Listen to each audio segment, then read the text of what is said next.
Quelquefois, sa volonté est contraire à nos désirs, mais toutefois, nous ne voulons que sa volonté, sa volonté. Quelquefois, sa volonté est contraire à nos désirs, mais toutefois, nous ne voulons que sa volonté, sa volonté. Ainsi moi je désire que sa volonté, que sa volonté, que sa volonté. Moi je désire dans ma vie.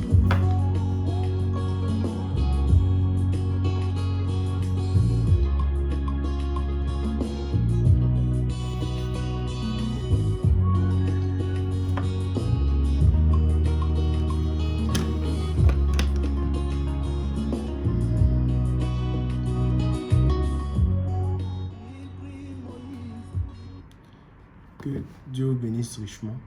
Je crois pas le dimanche passé, mais la prédication précédente était sur la soumission à la parole de Dieu. On avait entamé une première partie, essayant de poser les fondements, montrer l'importance de la chose, et puis aller beaucoup plus loin. Et je pense que si je peux me permettre de revenir sur ce qu'on avait dit à ce sujet, peut-être un bref résumé, on va dire ça comme ça, c'est que la soumission à la parole de Dieu d'abord a été un exemple de la vie de Christ. La Bible dit que il ne s'est pas regardé comme étant égal à Dieu, mais s'est rendu obéissant comme un serviteur. Voilà, au point que Dieu l'a élevé. Voilà, c'est aussi de l'humilité. Pourquoi c'est dit comme ça? Parce que, frère, si vous devez devenir semblable à Dieu, ça montre que vous êtes prédestiné. Et si vous êtes prédestiné, ça montre que vous ne pouvez pas échouer. Vous voyez un peu? Vous allez forcément atteindre le but. Mais pour quelqu'un qui est réellement prédestiné, il n'y verra pas là de l'orgueil de se dire, ah, donc coûte que coûte, je vais atteindre le but. Alors je peux faire ce que je veux. Bon, sans moi, Dieu n'est pas complet, nanani, nanana. Vous comprenez? Pour ceux qui ne comprennent pas, c'est un peu comme de comprendre. Vous voyez, pour une femme, par exemple, je prends l'exemple dessus pour que ce soit beaucoup plus simple et beaucoup plus clair, de dire que avant la chute de l'homme, l'homme et la femme étaient égaux. Et Dieu, quand il a créé la femme, c'était pour l'homme et dans le but d'être une aide pour l'homme. Et peut-être une femme pourrait s'enorgueillir pour dire, ah, une aide, ça veut dire que sans moi, tu ne peux pas vraiment arriver où tu vas, etc. Vous voyez comment ça pervertit un peu la pensée de la chose, voilà. Et l'homme était seul, etc. Et partant de ça, maintenant, dit aussi que, par exemple, après le plan de la rédemption, on sera encore égaux. Il n'y aura plus l'un qui est supérieur à l'autre. Et bon, vous voyez, une femme qui pourrait prendre ça et dire, ah, c'est que bon, de toutes les façons, où est l'importance de se soumettre à un homme, etc. Elle va montrer inconsciemment qu'elle n'est pas une fille de Dieu, qu'elle n'est pas une élue de Dieu, parce que pour le principe du mariage, Dieu sait pourquoi il a institué les choses de la sorte, et il a voulu que la femme soit soumise à l'homme, et que la femme a été créée pour l'homme. Vous voyez un peu, vous ne pouvez pas aider quelqu'un si vous n'êtes pas soumis à lui, et vous l'aiderez mieux en faisant ce qu'il veut, en faisant sa volonté, etc. Comment vous pouvez servir Dieu en ayant votre propre volonté à cœur? Si vous voulez servir Dieu, c'est que servir Dieu, ça fait de vous, par exemple, une aide pour Dieu. Servir Dieu, ce n'est pas forcément être prédicateur, on le sait déjà. Si on doit le répéter, ok, on le dira. Mais servir Dieu, ce n'est pas forcément être prédicateur. Servir Dieu, c'est selon la mesure de foi ou du don que Dieu a mis en nous, voilà, l'utiliser pour lui, pour sa gloire, pour sa volonté, pour servir ses intérêts, voilà, en quelque sorte. Mais si vous n'êtes pas obéissant, pour faire ce qu'il veut, même si ça vous paraît bizarre, comment est-ce que vous allez l'aider? Je prends un exemple simple. Israël était, on va dire, un peuple par lequel Dieu devait se glorifier. Mais pour que Dieu ait cette gloire-là au milieu des hommes, il avait besoin qu'Israël soit obéissant. En quelque sorte, Israël aidait Dieu pour que Dieu se glorifie. Et quand Dieu, si vous lisez, vous faites attention, il a dit clairement la chose à Moïse, si je ne me trompe pas, qu'il voulait libérer le peuple, etc.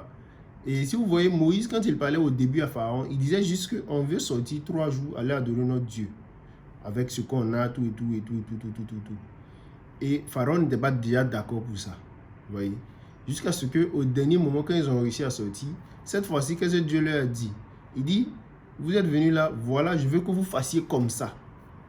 Vous voyez un peu? Et c'est là on se rend compte que Israël avait encore des craintes, certaines choses.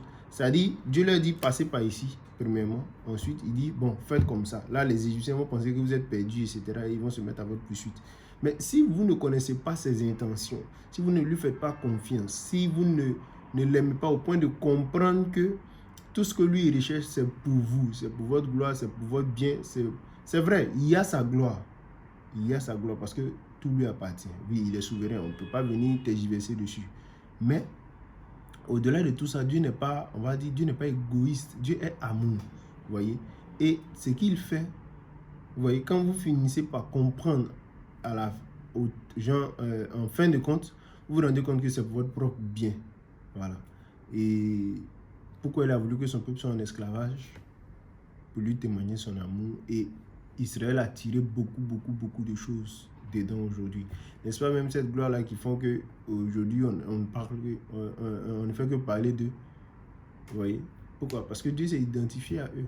Voilà. Et bref, la chose est longue. Mais pour dire que ce qui fera la gloire de celui-là qui est soumis à Dieu, c'est qu'il partagera la gloire de Dieu. C'est aussi clair que ça. Et c'est ce que William Branham a dit clairement en disant ceci.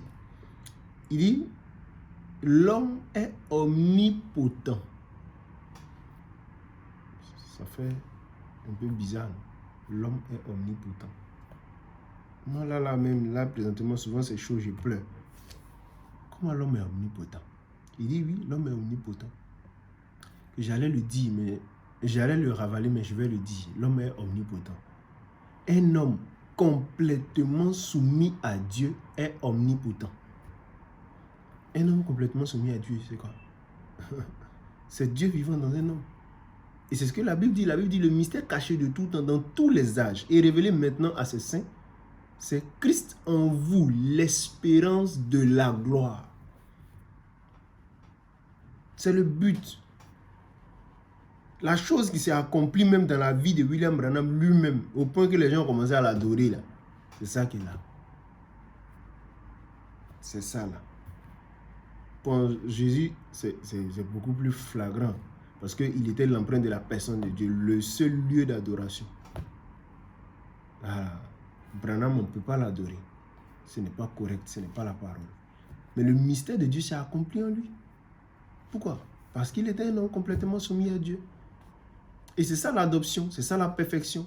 C'est ça, c'est à ça que nous devons aboutir.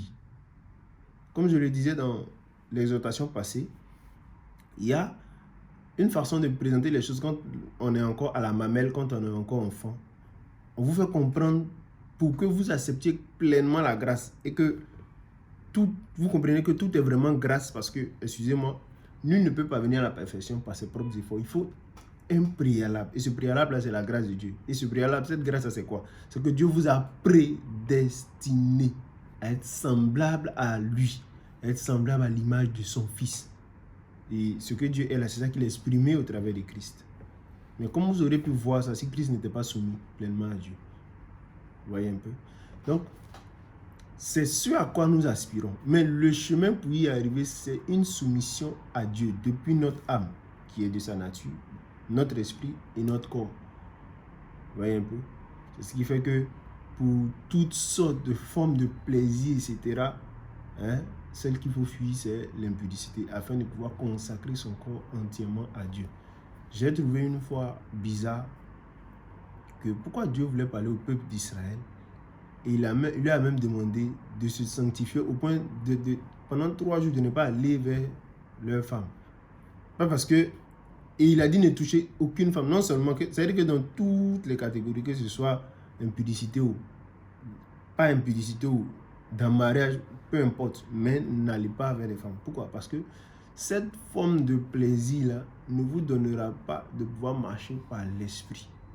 Et donc, pour quelqu'un qui veut devenir davantage spirituel et être pleinement conduit par le Saint-Esprit, vous comprendrez, vous convenez avec moi que même si, étant marié, il ne pêche pas, mais s'il doit se consacrer pleinement à Dieu, ça va devenir tôt ou tard un problème.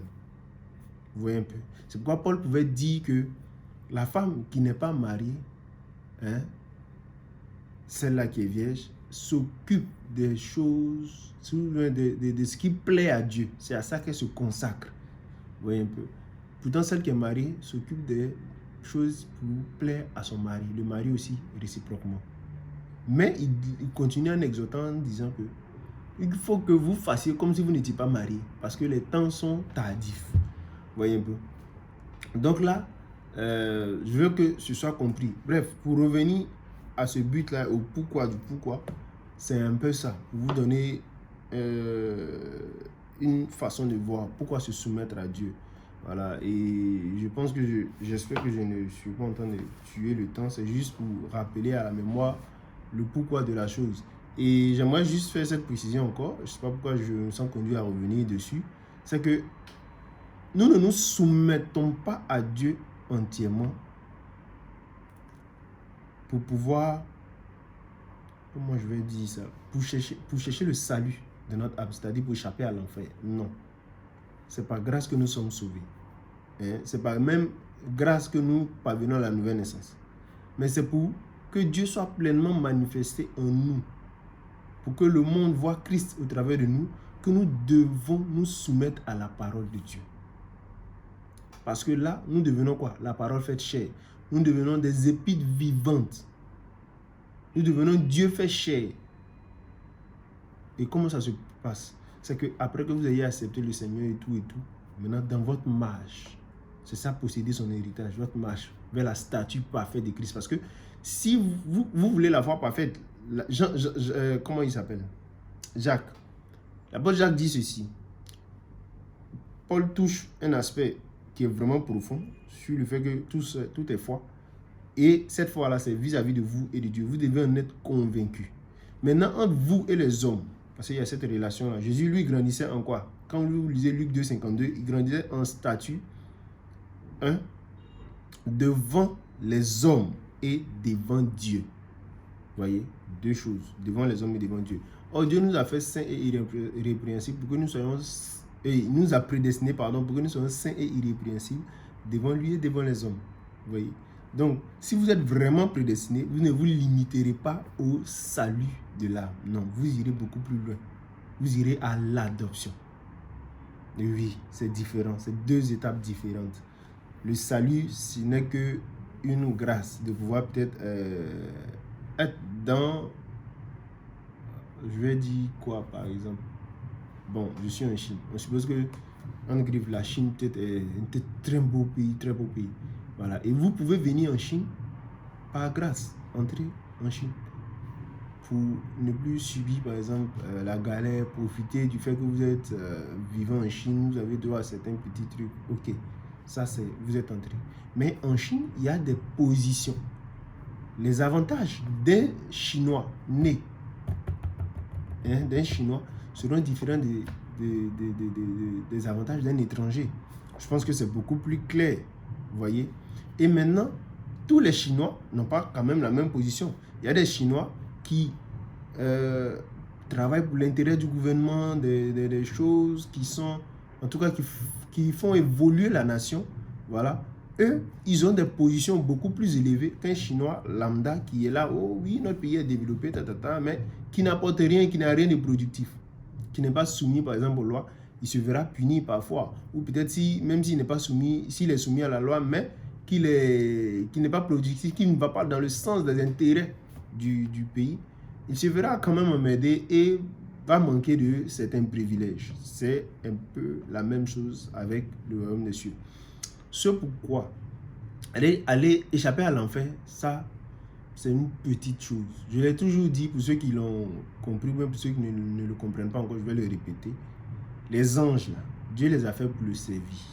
C'est pas ça. Et ce service-là, bon, excusez si je parle de la chose, ça ne garantit rien en fait. Vous voyez? Voilà. Si Dieu veut les détruire à l'enfer, il peut les détruire. S'il ne les détruit pas, ils seront toujours là. C'est comme le diable. Il fait ce qui est mauvais, mais tant que Dieu ne l'envoie pas en enfer, il ne sera pas détruit. Voilà. Tant que Dieu ne le lie pas, par exemple au millénium, Dieu va le lier par des chaînes de circonstances. Il ne pourra plus agir. Ça, vous verrez que c'est un peu ainsi. Et donc, il y a des gens comme ça qui vont aller au paradis juste pour être des serviteurs. Vous allez servir le Fils de Dieu. Alors que le Fils de Dieu, étant un Fils de Dieu qui est parvenu à la perfection, qu'est-ce qui va se passer pour lui? Lui sera roi et sacrificateur avec Christ. Vous voyez que là, c'est carrément différent. Voilà. Donc, vous voulez aller au ciel ou bien vous voulez être ceux-là qui sont des vases d'honneur, ou bien je ne sais pas comment je peux dire, des élus de Dieu. Vous voyez? C'est vrai, on ne travaille pas pour être élu, mais parce qu'on est élu, on y parvient, on arrive à le manifester. Voilà. Mais je veux dire que l'objectif qui est dans votre esprit, c'est quoi? C'est être sauvé simplement ou bien devenir semblable à Dieu? Si c'est être sauvé simplement, c'est que cette prédication ne vous intéresse pas. Voilà. Vous pouvez quand même rester pieux. Ce n'est pas mauvais. Ça va vous aider dans la vie ici-bas. Mais pour ceux qui sont des élus, il y a une profondeur dans laquelle ils doivent entrer avec la parole de Dieu. Et je pense que la sanctification est la base. Et cette sanctification-là va de gloire en gloire. Voilà, il faut l'achever, il faut faire l'expiation complète. Voilà, et ça vient par le fait de connaître la parole au fur et à mesure que nous la découvrons. Et sans tellement sortir de mon sujet, voilà. Donc le but principal, c'est de devenir semblable à Dieu. C'est de devenir parfait. Comme les hommes peuvent le dire, être la meilleure version de soi-même. Mais avant d'être la meilleure version de soi-même, il faut se connaître soi-même. Voilà, s'accepter, s'aimer et puis s'améliorer. Voilà. Et la meilleure version de ce qu'est un fils de Dieu, c'est Christ. Il n'y a pas de meilleure version que ça. C'est ça en fait notre aboutissement. Et quand vous voyez sa vie, lui le Seigneur Jésus-Christ, il était pleinement soumis à Dieu. Et notre exemple plus proche que nous avons vu dans ce sens, c'est le frère Branham. Et nous avons vu que Dieu a accompli ce qu'il a promis ou ce qu'il promet pour cet âge-là. Il l'a fait dans cet homme-là, manifestant cette puissance créatrice, cette puissance vraiment, on va dire, inimaginable. Le diable sait imiter certaines choses, mais là c'était un autre level. Voilà. Et donc, ce n'est pas juste par désir de gloire, non. N'oubliez pas, c'est votre nature. Dans un Jean, merci, je pense que ce passage-là va résumer clairement le but pour lequel nous nous soumettons à Dieu. Ou je dirais le but pour lequel nous devons nous soumettre à la parole de Dieu. Parce que vous connaîtrez la vérité vous affranchira. Et cette parole-là nous purifie. Parce qu'en vous, vous êtes déjà la divinité dans votre âme. Vous voyez? Et cette divinité a besoin de se refléter dans votre esprit et dans votre corps.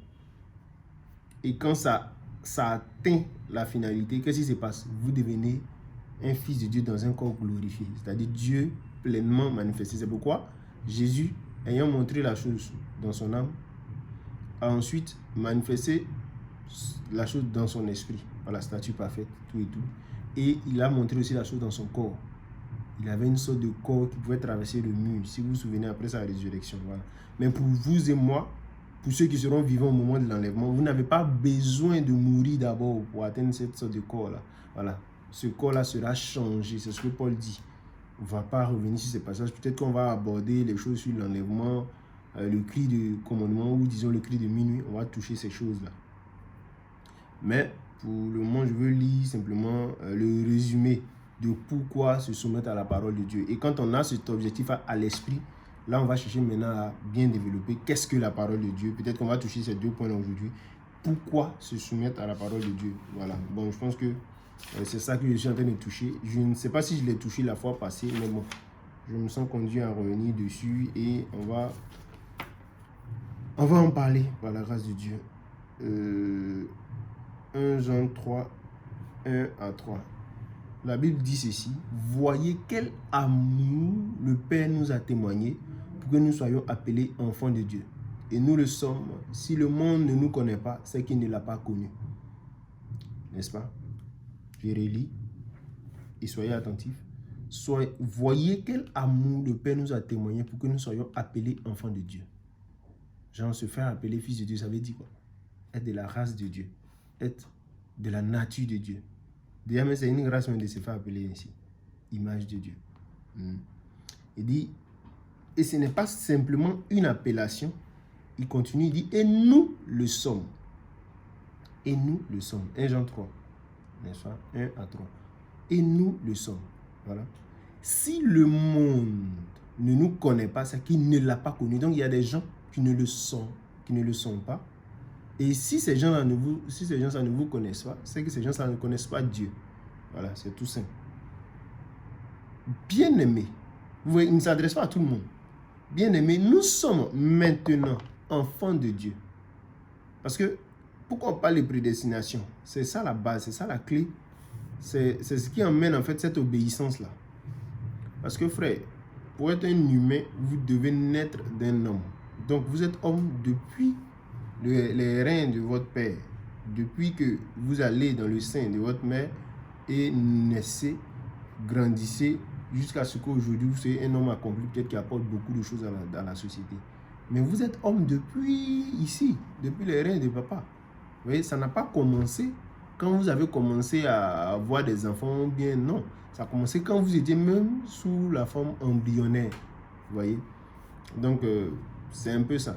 Et donc, il dit à nous qui sommes enfants de Dieu, malgré que vous voyez vos erreurs, votre vie qui ne cadre vraiment pas avec la parole de Dieu, votre vie qui semble vraiment sans sens, mais vous savez que quelque part au fond de vous, il y a cette chose-là. Vous vous sentez familier à la parole de Dieu. C'est comme si vous l'aviez déjà entendu. C'est comme si c'est un rappel, ça vous ouvre l'entendement et au fur et à mesure, vous plongez dans un autre monde. Cette âme-là qui arrive à saisir ces choses-là, c'est d'elle qu'on parle. Bien-aimés, nous sommes maintenant enfants de Dieu. C'est pas ça. Donc vous l'êtes. Même si vous n'arrivez pas encore à créer des choses par la parole, même si vous n'avez pas encore fait des choses surnaturelles, même si vous n'avez pas encore saisi toute la sagesse de Dieu, toute son ampleur, voilà, mais soyez sereins, vous êtes enfants de Dieu. Et il dit ceci: ce que nous serons n'a pas encore été manifesté. Vous voyez la différence? Donc il y a une étape c'est-à-dire où on est dans le sol en tant que noyau, dans le noyau, et ça germe jusqu'à ce qu'on devienne mature. Et quand la maturité vient, c'est beaucoup plus évident pour les autres. C'est comme, merci. Dès que je l'en cherche un peu l'argent, donc ça fait qu'on prend un peu des exemples dessus. Tu as une vision. Je vais devenir riche. Voilà ce à quoi j'aspire. Mais quand ce n'est pas encore manifesté, qu'est-ce que les gens diront? Toi, tu peux payer jet privé. Pardon, arrête tes trucs là. Quand on parle de immeuble, oui, immeuble 1 milliard, oh, c'est rien. S'il y a l'argent, elle allait prendre ça. Lui, se vend comment? Pourquoi? Toi, dans ta tête, tu te vois riche. Mais la chose n'est pas encore manifestée. Donc, les gens, ce qui est dans ton cœur là, toi, tu es convaincu. Ça reste la foi. C'est-à-dire, entre toi et puis Dieu, la chose est réglée. Dans le spirituel, la chose est arrêtée, elle est décidée. Ta foi t'a convaincu que oui. Maintenant, ça doit se manifester. Tu as été fait saint et irrépressible. La Bible même va plus loin. Vraiment même décortique ça pour nous choquer. Il dit, la parole dit, celui qui est né de Dieu ne peut pécher, il ne pêche point. À la vérité, frère, la sémence, ton âme, n'a jamais péché. C'est pourquoi tu es justifié. Bref, il ne faut pas rentrer dans ces choses-là. Donc, mais il faut que les hommes voient au travers de toi quelqu'un qui est saint et irrépréhensible. Parce que pour eux, ça ne va jamais passer. Ça sera toujours difficile de croire que tu es fils de Dieu s'ils te voient en train de faire certaines choses. ça sera difficile. Non. Nous, on aime bien les femmes. Non, c'est une bonne soeur. Je vous aime, mes soeurs. Vous voyez. Ça, c'est une très bonne soeur. La soeur même est convaincue. Je suis une fille de Dieu. Mais ton caractère là, vraiment, ça, c'est pas le caractère des femmes à épouser. Pourtant, tu es une fille de Dieu. Donc, tant que l'homme, lui, ne voit pas le caractère, ça sera difficile pour lui. Et si même il reçoit la révélation, comme nous, comme ça, là, et que c'est toi, il va avoir le moral. Parce qu'il y a des choses qu'il va encaisser jusqu'à ce que tu aies ce caractère-là. Parce que c'est pas facile. Être la chose en esprit, c'est une chose. Ça fait un. Mais ça ne s'arrête pas là. Il faut être le caractère de ce qu'on est, ou disons de ce qu'on croit, de ce qu'on pense. C'est ça. Et quand la chose est là, c'est ce qui maintenant donne aux hommes de témoigner. Parce qu'ils voient la chose manifester. Là maintenant, les œuvres confirment ta foi devant les hommes. Ta foi est en toi et puis Dieu. Mais les œuvres, tes œuvres confirment ta foi devant les hommes. Devant les hommes, on va dire ça comme ça. Je termine la lecture. Bien-aimés, nous sommes maintenant enfants de Dieu. Donc là, ça c'est clair. Là, c'est un nous et puis Dieu. Il n'y a pas de tergiversation. On ne doute aucunement. Même si aujourd'hui, même tu viens de tuer l'homme, puis on te met en prison, on te demander si tu es un enfant de Dieu. Et ce que tu as fait là, tu dis oui, je suis un enfant de Dieu. Voilà. Maintenant, il faut comprendre que si tu ne te purifies pas, si tu ne te sanctifies pas, si tu ne te soumets pas à la parole de Dieu, parce que c'est ça en fait la sanctification. Sanctifie-les par ta parole est la vérité. Si vous m'aimez, gardez mes commandements. Obéissez à mes commandements. Celui qui garde ma parole. Vous voyez que ça nous ramène toujours à ça. Donc cette soumission pleine à la parole de Dieu, c'est ce qui témoigne de notre amour pour la parole. C'est ce qui fera que Dieu sera aussi. C'est-à-dire, de toute façon, on dit, celui qui demeure, moi je demeurerai en lui. C'est comme ça si Dieu sera pleinement manifesté en nous. Et les gens le verront. Parce que c'est là maintenant on vient sur le fait que ce que nous serons, vous voyez, après quoi? Après notre obéissance. C'est pourquoi la sanctification, ce n'est pas juste un jour, 2 jours, 3 jours. C'est une vie continuelle. De toute façon, on peut rétrograder, c'est comme ça qu'on peut se sanctifier. Je vais vous donner un petit exemple d'explication de la sanctification. Hier, pas plus tard qu'hier, j'ai nettoyé ma chambre. Vous voyez, nettoyer, faire un grand nettoyage. Je me suis rendu compte que, c'est pas la première fois, j'en parle très souvent. Je vous dis que c'est comme ça en fait la sanctification. La chambre est là, tu sais pas comment ça se passe, mais ça se salit. Même si tu veux, il faut laisser, il faut voyager, tu vas revenir, tu vas trouver que c'est ça. Tu dois nettoyer. Sinon, tu vas te ramasser des maladies. C'est la même chose. Il faut continuellement veiller et prier, se sanctifier, voyez un peu. Sinon, un peu de relâchement, la saleté va rentrer. Vous comprenez ce que j'appelle par saleté. Voilà. Donc ça, il y a cet aspect-là. Donc, une chose, ça, par exemple, on peut dire c'est quelqu'un qui est propre. Il est propre pourquoi? Parce qu'il se nettoie constamment. Quand on dit une femme, vraiment, ça c'est une femme, elle est propre. C'est pas parce que chez elle, là, ça ne se salit pas. C'est parce qu'elle nettoie, elle se sanctifie constamment, elle nettoie constamment sa maison. Ça, sœur, vous devez être ce genre de femme-là. Toujours propre. Vous voyez? Maintenant, une femme qui est sale, elle est sale pourquoi? Parce qu'elle n'aime pas le nettoyage. Vous voyez la différence? Et un croyant qui est sale ou bien qui est truc, c'est qu'il n'aime pas se sanctifier. Il aime encore certaines choses mondaines, certaines choses, le péché sous certaines formes. Vous voyez? Maintenant, quand Dieu le sanctifie, qu'est-ce qui se passe? Dieu lui retire ses désirs là.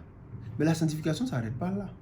La sanctification vient comme maintenant le fait d'être propre, de se purifier, comme étant maintenant un caractère, c'est-à-dire d'être continuellement propre, jusqu'à ce qu'on atteigne un certain niveau. Vous voyez? Et pour ainsi dire dans la parole de Dieu, ça nous amène à avoir le caractère de Dieu. Parce que lui, il est déjà saint. Et si vous avez son caractère, en ce moment-là, la chose devient toute, on va dire, toute naturelle. Ça devient votre vie. Bref, donc je pense qu'à ce niveau, on se comprend. Vous voyez un peu?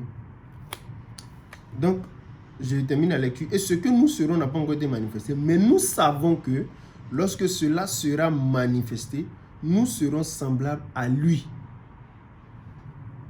N'oubliez pas, c'est ce but-là. Quand ça sera manifesté, mais qu'est-ce qui fait que ça doit être manifesté? Il va dire ça en bas. Parce que nous le verrons tel qu'il est. Hein? Maintenant, verset 3, il explique.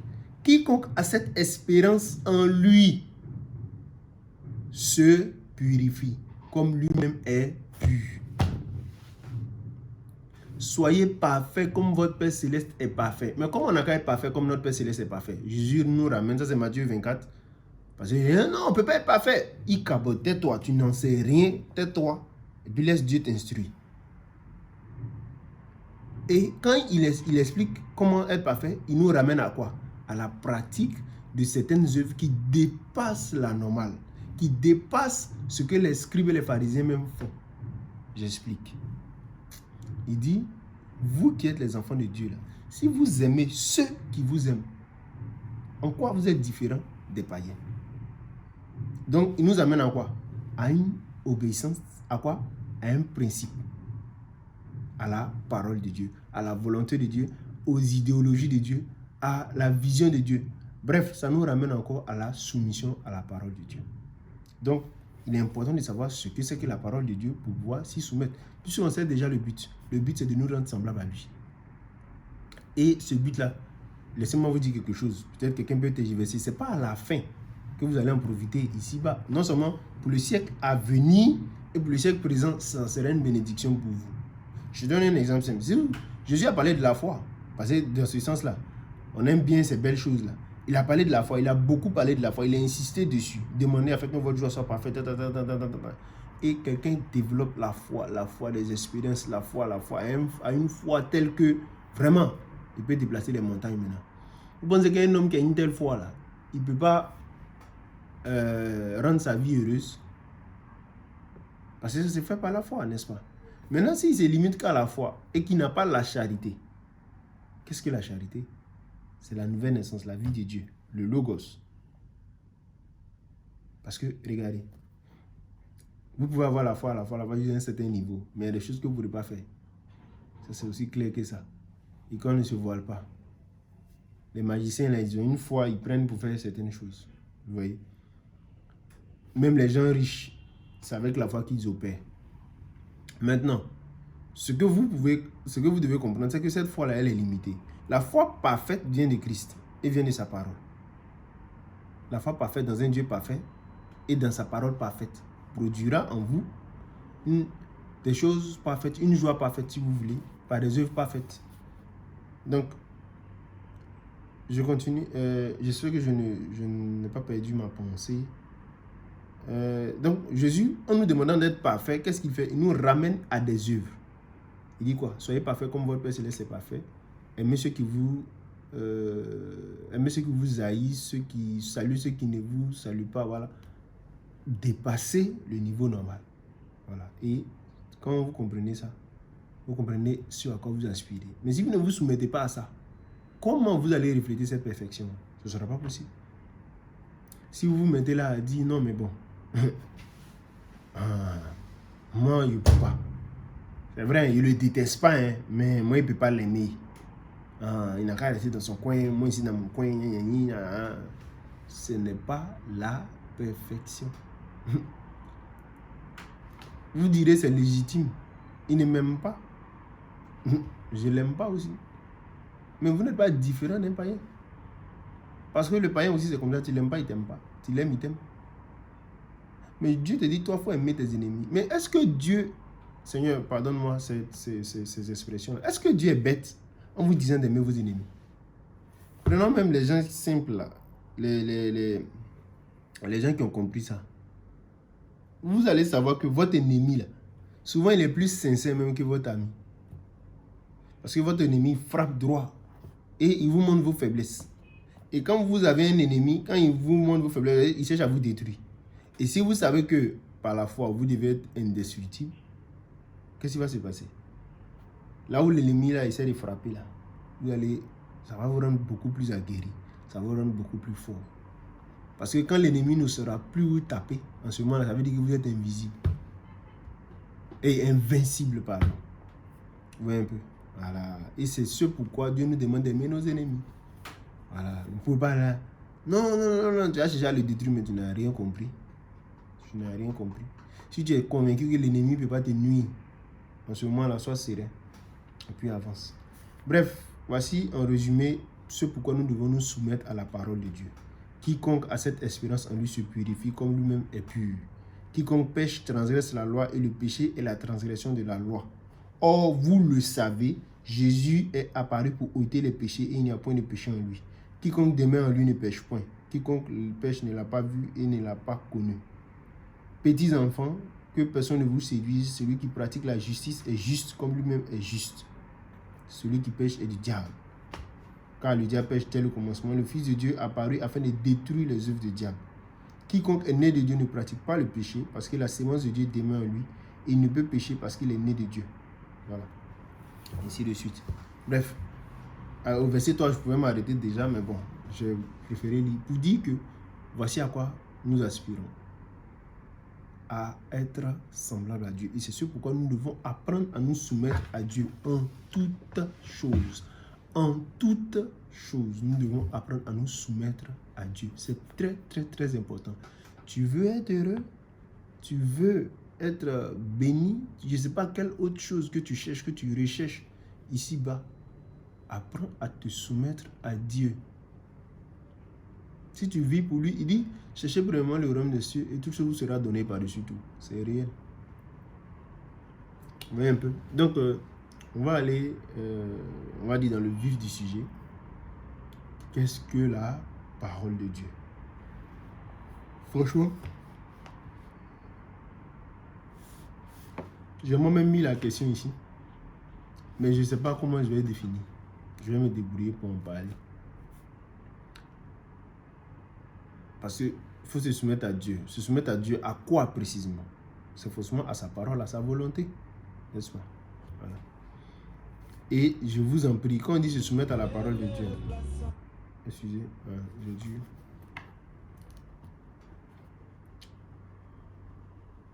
D'abord, il faut le faire, je dirais, de façon inconditionnelle. Le seul motif qui doit vous animer là, c'est ce que je viens de dire là, devenir semblable à Dieu. C'est ça seulement qui doit vous animer.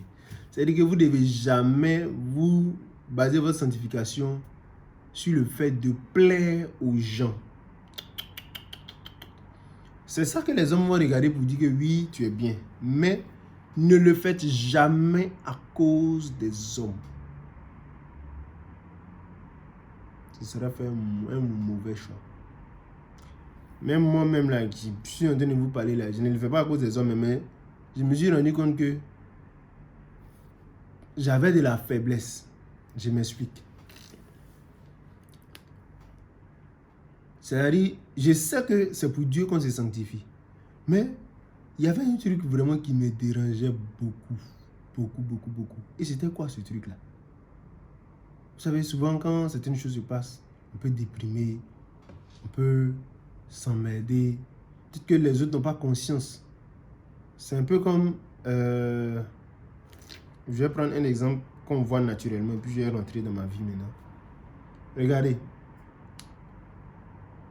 Quelqu'un qui est gentil, qui est foncièrement gentil, qui n'est pas gentil parce que les gens sont gentils avec lui, ou bien qui n'aime pas les gens juste parce que...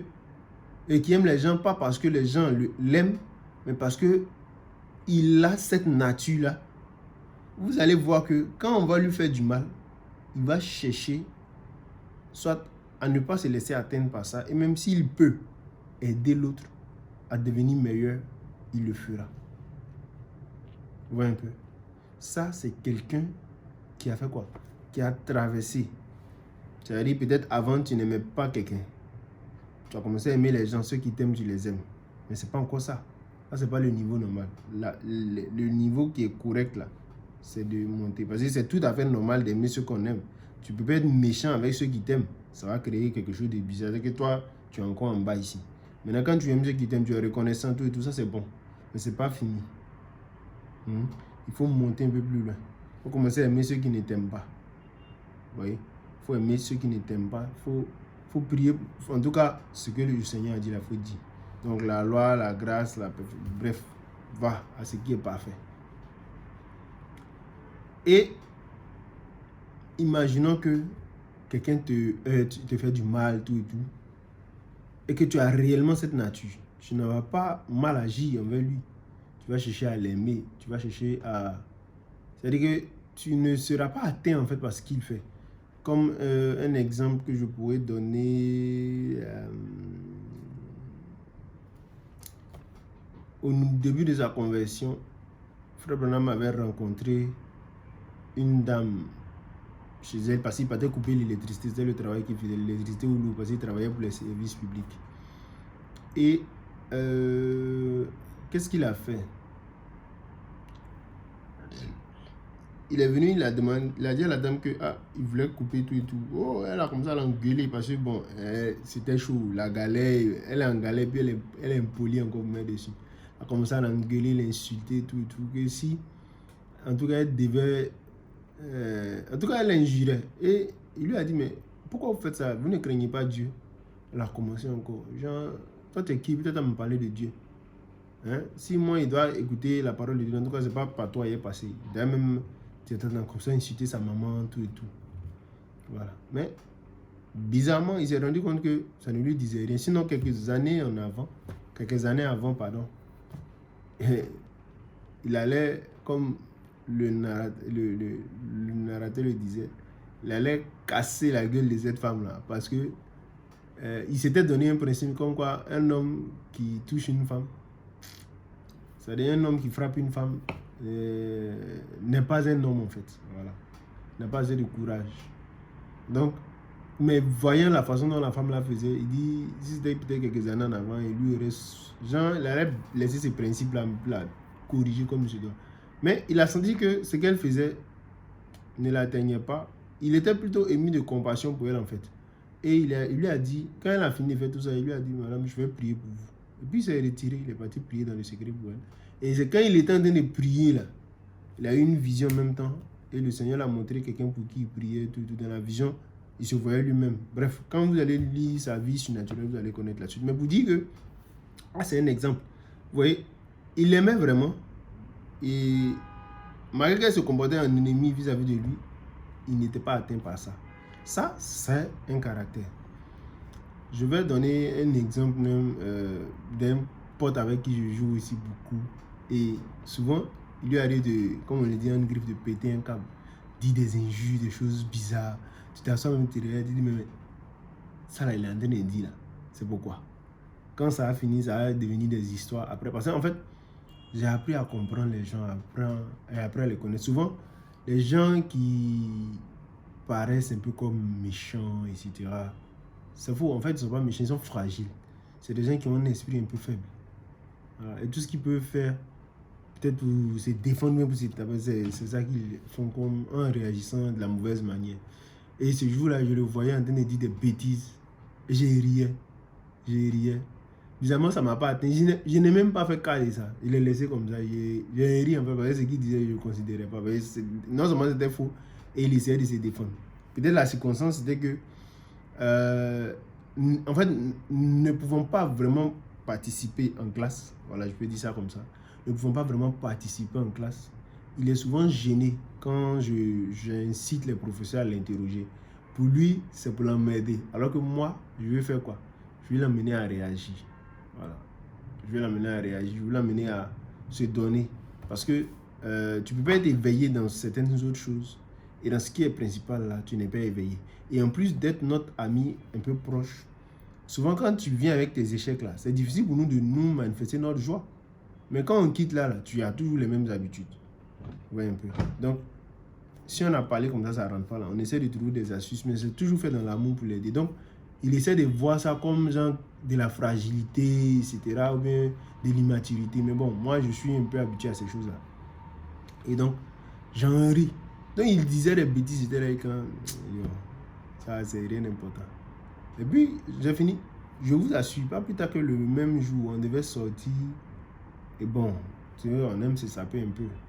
Donc, je me suis sapé comme à mon habitude. Et le voici en train de m'apprécier. à haute voix même, tout ça. Oh, et regardez quand il dit long. C'est-à-dire que là, l'atmosphère dans laquelle il était là, si tu avais pris ça pour toi-même te contaminer, tu allais te sentir mal. Pourquoi il peut me dire ça? Attends. Alors que le gars, il est dans une autre atmosphère, il est en train de dire des bêtises. Quand il va revenir à lui-même là, c'est des choses qu'il va oublier. Et si toi tu as considéré ça, tu as pris, tu es parti. Tu vois un peu. Voilà. C'est-à-dire que souvent, il faut vraiment vivre dans une atmosphère au-dessus de la normale. C'est très bon. Quand vous sentez que, parce que oui, il ne faut pas constamment rester dans les airs, souvent on monte, puis après on descend. Quand tu sens que tu commences à avoir certaines habitudes, tu commences à une Chanel, remonte. Alors, sinon tu peux... c'est pas que tu n'es pas un enfant de Dieu, mais tu t'es tellement habitué à la chair maintenant que tu fais des choses que toi-même tu comprends. Pourquoi? Parce que tu as trop nourri la chair. Tu t'es trop un peu laissé emporter par les désirs de la chair. Tant que ce corps-là n'est pas changé, là, vous allez avoir des erreurs. Mais la meilleure manière de faire, c'est d'être constamment en esprit. Et pour que vous puissiez vivre la parole, non seulement il faut la connaître, être convaincu que vous devez obéir à la parole et maintenant être dans une bonne atmosphère pour pouvoir vivre cette parole-là. C'est très, très important. C'est la puissance du Saint-Esprit qui emmène la parole à être vécue. C'est elle qui rend la parole manifeste. Vous voyez? Non seulement il faut la connaître, la croire et ensuite être dans la bonne atmosphère. C'est ça, adorer en esprit et en vérité. Et ça vous rend soumis à Dieu. Ça fait que Dieu peut agir en vous, avoir une intimité avec vous. Je suis en train de partir ailleurs, mais bon, je pense que on va dire l'essentiel là est compris. Voilà. Et pardon, je devais donner un exemple dans ma propre vie. Je me suis rendu compte que un homme qui ne doit pas faire des bêtises, fidèle à sa femme, etc. Oui, on est tous là avec nos faiblesses. Mais à un moment donné, elle se comportait vraiment très, très mal. Et je n'appréciais pas son attitude. Voilà, certains diront, non, mais elle n'est pas là pour se défendre, n'en parle pas, etc. Frère, moi, ma vie n'est pas cachée. Ma vie, c'est des exemples pour que vous puissiez tirer le son. Voilà. Généralement, un pasteur ou bien un conducteur, pour ceux qui le sont réellement, vous pouvez leur poser la question. Même vous pouvez voir ça dans des citations. Leur vie, là, ce n'est pas la leur en réalité. Leur vie, je ne sais pas comment vous dire, c'est une vie de sacrifice en fait. Voilà. Et donc, tirez le meilleur que vous pouvez tirer de ma vie et puis aller de l'avant avec Christ. Donc, l'homme a ses faiblesses, d'accord, mais je n'ai jamais cru que ces choses-là pouvaient encore motiver ou disons réveiller ces faiblesses-là. Et c'est là que je me suis rendu compte que quelque part, je n'avais pas posé le fondement sur la chose exacte. C'est-à-dire, quand je parle du fondement, je veux dire le fondement de mon obéissance parfaite à Christ. Il n'était pas posé sur le bon fondement. Donc, il fallait que je réajuste. Je veux parler de quoi? C'est comme vous vous mariez et vous vous dites que c'est en vous mariant, vous espérez ne pas tromper votre femme. Non, c'est faux. Vous devez comprendre que c'est à cause de Dieu, premièrement. Et si vous n'avez pas encore reçu la maîtrise vis-à-vis de ces choses-là, il est mieux de demander à Dieu de vous aider dans ce sens-là. Parce que quand vous allez vous retrouver peut-être dans mon cas, par exemple, qui a été ce qui m'a fait prendre conscience de la chose, c'est quoi? C'est que si elle se comporte mal, ce que vous détestez peut-être d'une femme, elle finit par le faire. C'est vrai, vous serez fâché, tout et tout. Les émotions vont s'envoler, ça c'est sûr. Hein? Parce que les émotions, ça va, ça vient. Pas que vous ne l'aimez pas. Vous voulez, ce que vous désirez au plus profond de vous, c'est que les choses s'arrangent. Mais tout va de mal en pire. Et là, vous vous rendez compte que si vous aviez reposé votre fondement, c'est-à-dire à un moment donné, je suis bien hein, parce que ma femme est là, bien, parce qu'elle est une bonne femme, etc. Tout et tout. Et c'est pourquoi tu es pieux. Mon frère, tu vas chuter, tu vas tomber. Parce que quand elle va commencer à mal se comporter, qu'est-ce qui va se passer? Si ces faiblesses-là, tu ne les as pas réparées comme il se doit, tu risques d'aller voir dehors. Ça, je t'assure. Et ça a été mon cas. Vous voyez un peu? Ça a été mon cas. Et on peut encore donner d'autres exemples, pas forcément qui sont liés à moi. On peut voir des gens, par exemple, qui essaient de se donner à Dieu, c'est-à-dire qui sont... une femme ou garçon qui sont bien parce qu'ils n'ont pas l'argent. voyez un peu. Mais quand l'argent vient, quand il commence à avoir l'argent, il se rend compte que son amour pour Dieu, en fait, était conditionné par le fait qu'il n'avait pas l'argent. C'est-à-dire qu'il était pieux, il était bien, il avait bon comportement parce qu'il avait un complexe, il avait un manque. C'est comme quand tu fais de quelqu'un qui est riche ton ami. Il y a des choses qu'il fait, ça ne te plaît pas, mais tu es là, tu es dedans, parce que bon, il te dépanne. C'est pas bon. C'est pas bon. Quand tu seras autonome, là, tu pourras avoir vraiment des amis. En d'autres termes, quand vous venez à Dieu juste parce que Dieu vous bénit, juste parce que Dieu fait ceci pour vous, juste parce que Dieu peut faire c'est pas bon. C'est pas pour ça qu'il faut se soumettre à Dieu. Il faut se soumettre à Dieu parce que on sait qu'on est de la même nature que Dieu et qu'on doit au finish devenir semblable à lui. Donc, le meilleur moyen d'y parvenir, c'est d'apprendre de lui. C'est lui le meilleur coach. Donc, il vous amènera petit à petit à être semblable à lui. Point barre. Pas à cause de X, pas à cause de Y. Et quand vous venez avec Dieu, là, connaissez-le. Connaissez-le. Là, ce sera bon de vous soumettre à lui. Et donc, pour ces exemples-là, c'était juste tous ces exemples de ma vie, de la vie des frères Branham, etc., que j'ai dit par rapport au fait qu'on te blesse, mais tu ne réagis pas. C'est pour sortir quoi? C'est pour dire que ça doit se faire de façon inconditionnelle. Pas à cause des gens. Pas parce que tout va bien, mais parce que vous êtes de cette nature, jusqu'à ce que vous la voyez se manifester. Et pour que cela puisse se faire, il vous faut la parole et l'Esprit de Dieu. La vie de Dieu en vous, en un mot. Parce que la vie de Dieu résume tout. Il dit, les paroles que je vous dis sont esprit et vie. Donc, nous savons que ça vient par la parole. Une parole ointe vous apporte la pensée de Dieu. Tel un homme pense dans son cœur, tel il est. Et cette pensée-là, si vous vous consacrez, elle prend vie. Donc, on va... Ah, j'ai un peu mal. Qu'est-ce que la parole de Dieu? C'est à quoi nous devons nous soumettre. Tu as parlé beaucoup, mais la parole de Dieu, c'est quoi?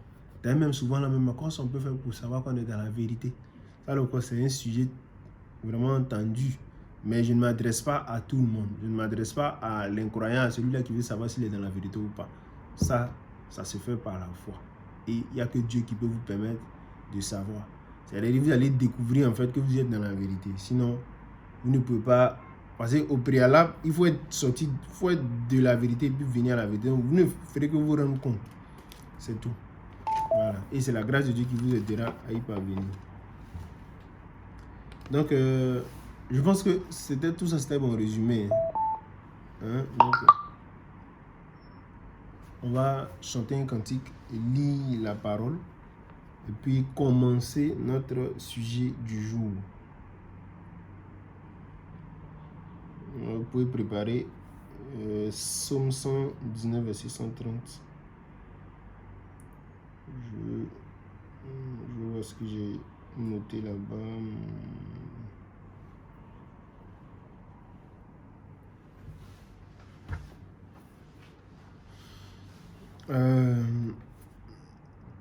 On va lire, on va donner un mot de prière et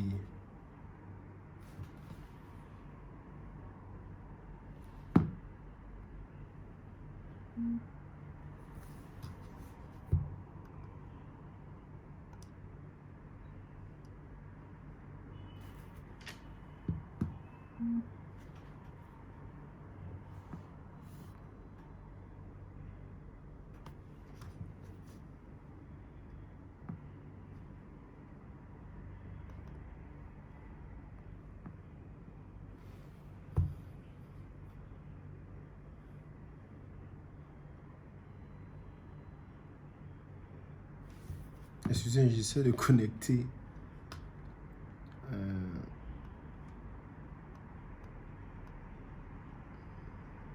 le téléphone. Ok.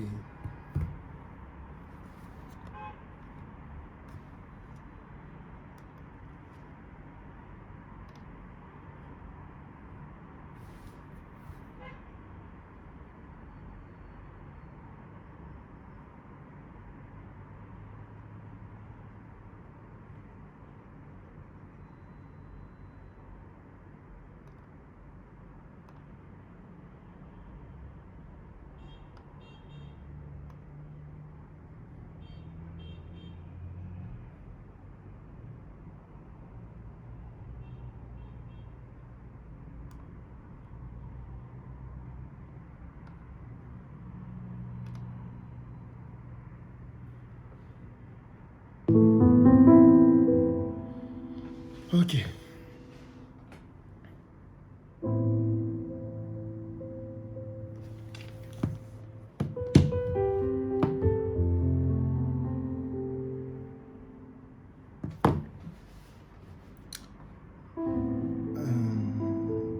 Seigneur Dieu Tout-Puissant, toi qui m'aides de toutes circonstances, Seigneur, nous voulons parler de ta parole. Seigneur, je te prie de pouvoir ouvrir notre entendement, Seigneur, afin que nous puissions, au sortir de cette prédication, comprendre exactement ce que c'est que la parole de Dieu.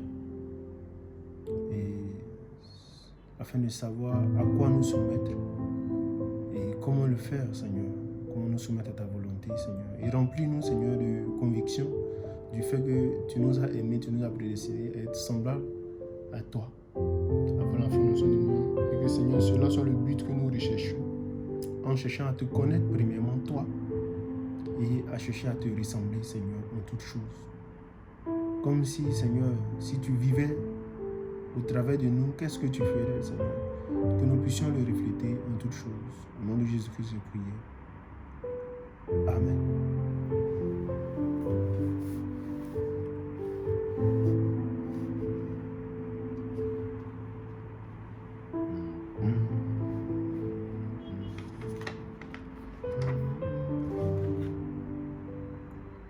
Psaume 119, verset 130.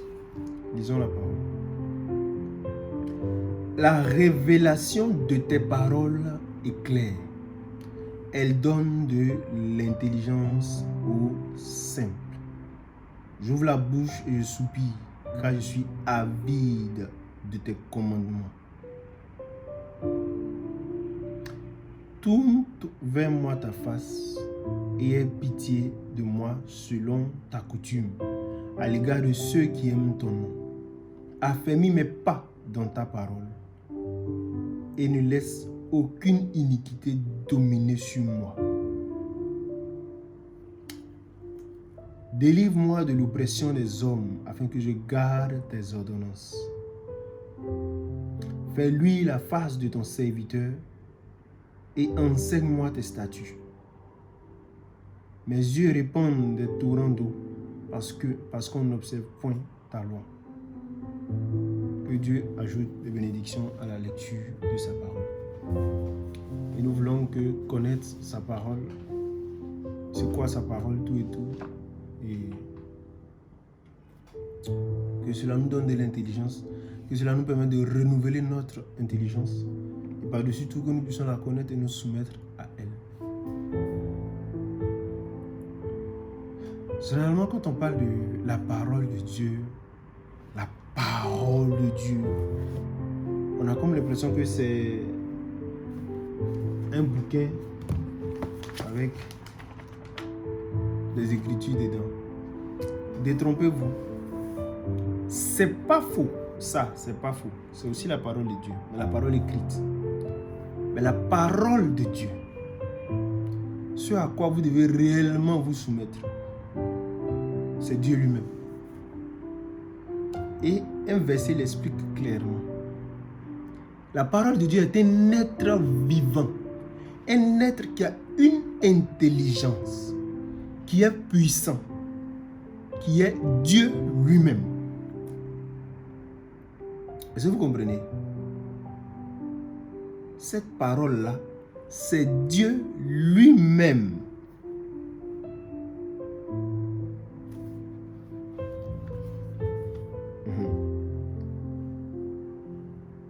Apocalypse 22. Non, pas Apocalypse 22. Apocalypse 19. Il y a longtemps, on a fait les débats, frère. Afin que on cherche tous les versets. Je lis à partir du verset 11, Apocalypse 19. Puis je vis le ciel ouvert, et voici parut un cheval blanc. Celui qui le montait s'appelle Fidèle et Véritable, et il juge et combat avec justice, n'est-ce pas? Ses yeux étaient comme une flamme de feu. Sur sa tête étaient plusieurs diadèmes. Il avait écrit un nom que personne ne connaît. Il avait un nom écrit que personne ne connaît, si ce n'est lui-même. il était revêtu d'un vêtement teint de sang. Son nom est la parole de Dieu. Les armées qui sont dans le ciel le suivaient, sur des chevaux blancs revêtus d'un fin lin blanc pur. Vous savez c'est qui? Vous savez c'est qui? C'est lui là. Il faut se soumettre à lui. Ça c'est, on n'a pas fini de définir, hein. Mais déjà dans ce sens-là, c'est de lui là qu'il est en train de parler. Quand il dit, ne croyez pas que la parole simplement c'est le verbe. Non, c'est pas ça. Ni les écritures, c'est pas ça. La parole c'est un être. C'est de lui là que viennent les écritures. C'est de lui là que vient le verbe. C'est pas lui. Amen. Regardez quelque chose. Dans Jean 1, on parle de lui. Aujourd'hui, vous comprenez qu'il ne s'agit pas du verbe. Il s'agit d'un être. D'une colonne de feu. Vous avez déjà vu ça sur la tête de Frère Branham. C'est cet être-là. Ce corps céleste-là. Le Logos. C'est lui. Et la Bible dit, regardez. La Bible va parler de lui. Au commencement. Ça, c'est avant la création de la terre. Au commencement était la parole.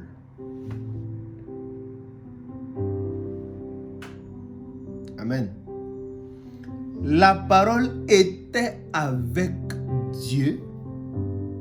La parole était Dieu.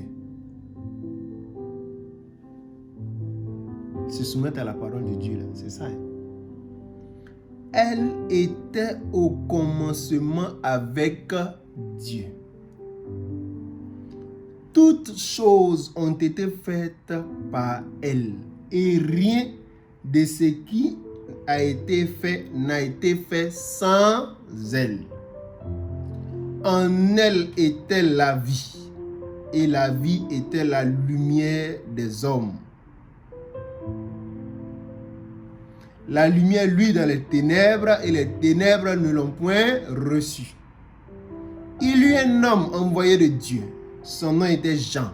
Aujourd'hui, je peux dire, sans l'homme d'un doute, il y eut un homme envoyé de Dieu. Son nom était Branham.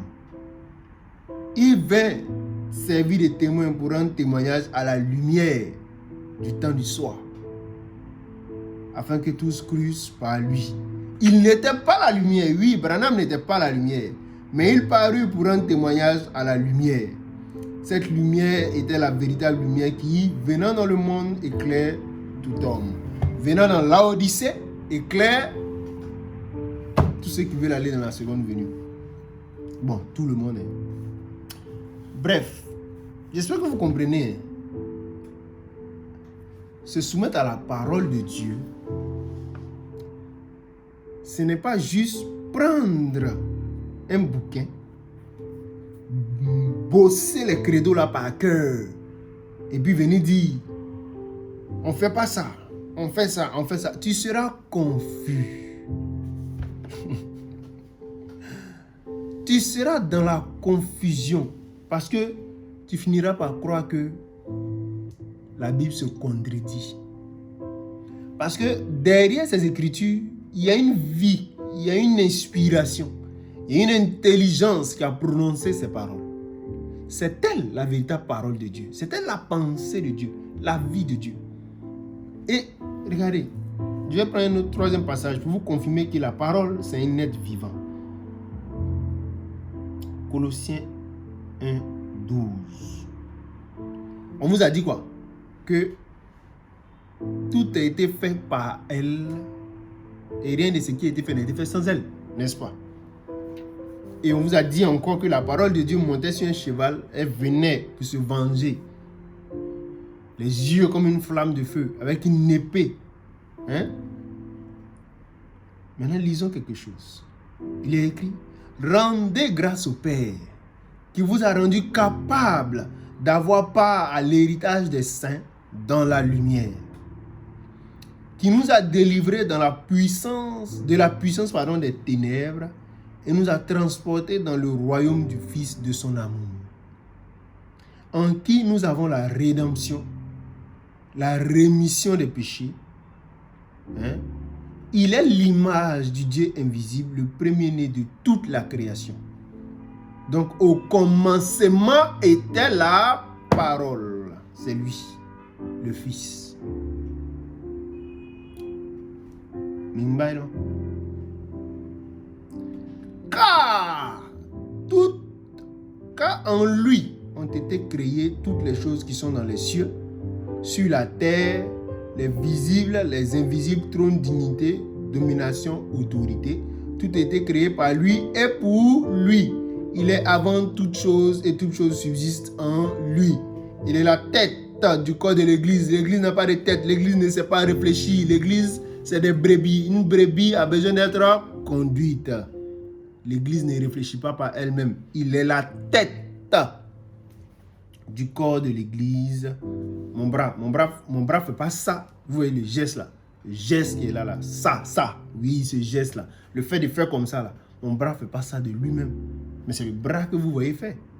Mais c'est la tête qui dit au bras, fais comme ça pour qu'il voit ce geste, pour qu'il sache que je suis en train d'agir au travers de toi. Il y a une volonté là qui conduit les choses.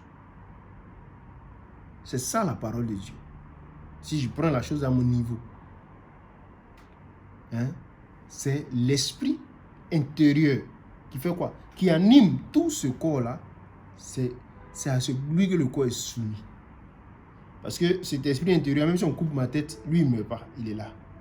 Mais quand la tête est là, il passe par elle pour diriger le corps. C'est-à-dire, dans le physique, c'est pas ça là qui passe pour agir, pour diriger.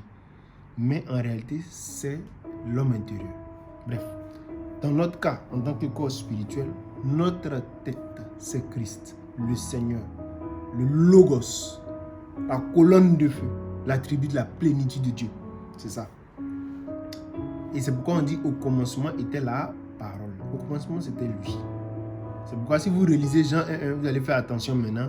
Au commencement était la parole. Dieu n'a pas de commencement. Elohim n'a pas de commencement. Le premier fils, c'est lui la parole de Dieu. J'espère que vous le comprenez. Le premier fils, c'est lui la parole de Dieu. Et la parole était avec Dieu et la parole était Dieu. Faisons l'homme à notre image. C'était la parole et Dieu qui parlait. Parce que Dieu est le sujet d'adoration. Mais l'homme ne peut adorer Dieu que par le Fils. Donc, la parole était Dieu. Et elle était avec Dieu. Je crois que c'est compris maintenant. Alors, donne un amen. Elle était au commencement avec Dieu. Toutes choses, c'est parce qu'on a lu tout à l'heure là, ont été faites par elle et rien de ce qui n'a été fait sans elle. En elle était la vie et la vie était la lumière des hommes. Bref. Donc voici la parole de Dieu. La révélation de ta parole est claire. Elle donne de l'intelligence au simple. Là, David faisait référence à l'écriture. Mais il y a une révélation. Paul dit ceci. Il dit, la lettre tue, mais l'esprit vivifie. Tu peux avoir la lettre, mais si tu n'as pas l'esprit par lequel la lettre a été donnée, a été parlée, ou bien a été écrite, tu vas mourir. Voilà pourquoi certains viennent, ils prennent la Bible. Oh, mais il n'a pas dit qu'il n'est pas Dieu. Jésus n'a jamais dit qu'il était Dieu. Ils prennent les Écritures, ils se tordent le cou. D'autres viennent, ils ont écouté même Jean-Baptiste, ils ont parlé avec lui, mais tu n'es pas le Messie, tu n'es pas tant. Mais pourquoi tu baptises? Jean-Baptiste leur dit, je ne suis pas le Christ, je ne suis pas le Messie, etc. Moi, je suis la voix qui crie dans le désert. Mais eux, ils ont entendu la lettre, ils n'ont pas compris ce qui était caché derrière. Sinon, ils auraient compris que Jean-Baptiste était Élie qui vient préparer le chemin du Christ. Bien vrai qu'il n'est pas le Christ, mais il est le prophète qui vient préparer le chemin du Christ. Vous voyez, la lettre tue, mais l'esprit vivifie. Tu veux garder les commandements, tu es là, tu te lèves, commandement. Dieu a dit ne tue pas. C'est pas ça. Mais pourquoi Dieu envoie Israël aller combattre à Canaan et tuer les gens de Canaan, tuer? Pourquoi Dieu, on avait pris l'exemple sur Saül. Pourquoi Dieu envoie Saül pour aller égorger roi, enfant, bébé, quoi, tout, les dévoués par interdit. Pourtant Dieu a dit ne tue pas.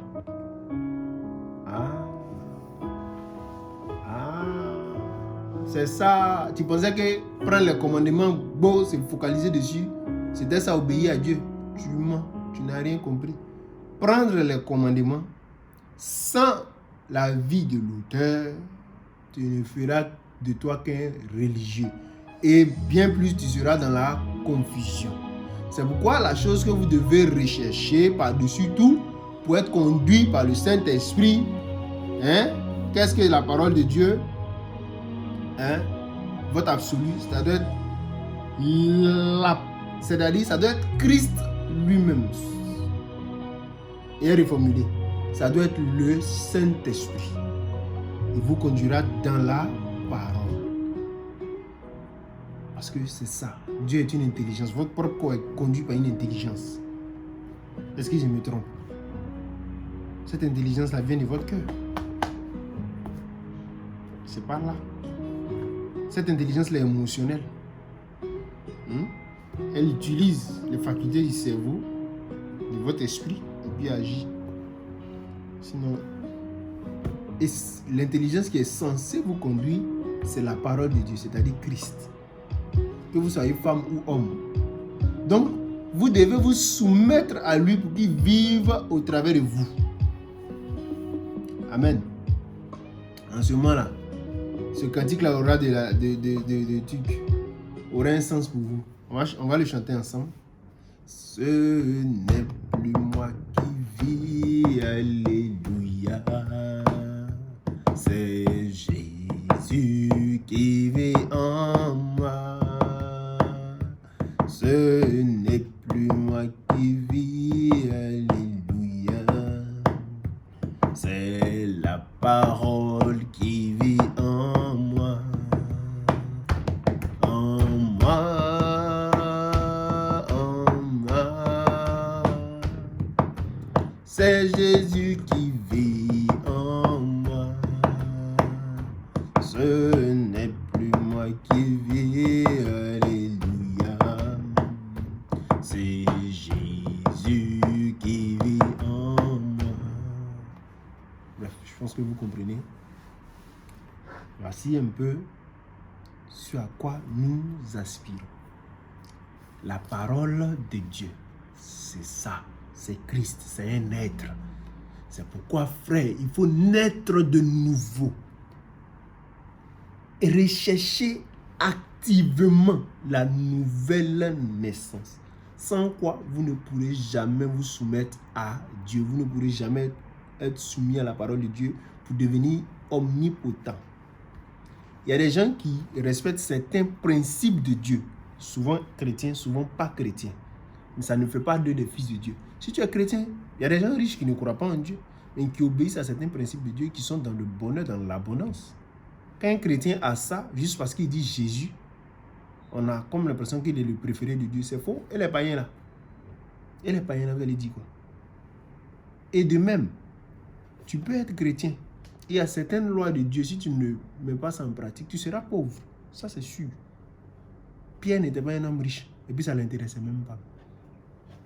Il était riche de Christ. Point barre. Je vais vous donner la preuve. Joseph d'Arimathée. C'est lui-là qui a payé le tombeau de Jésus. Si on devait compter sur les disciples là, ils n'avaient pas le courage d'approcher les dignitaires qui étaient là à l'époque.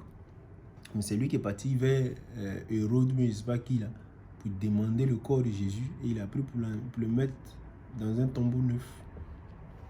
Ok. Il était disciple de Jésus dans le secret. Abraham était riche, non? Job était riche. Lazare était pauvre, mais il est parti au paradis. Donc, la conduite du Saint-Esprit est primordiale. Et quand vous la prenez maintenant pour agir avec certaines lois de Dieu, cela produit davantage sa vie, son abondance, sa sagesse, plein de choses, selon le domaine de sa promesse. Bref. Et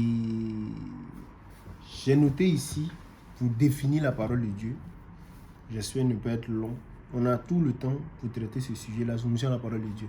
Parce que c'est pas fini, je vais pas finir de parler de ça en si peu. Vous voyez?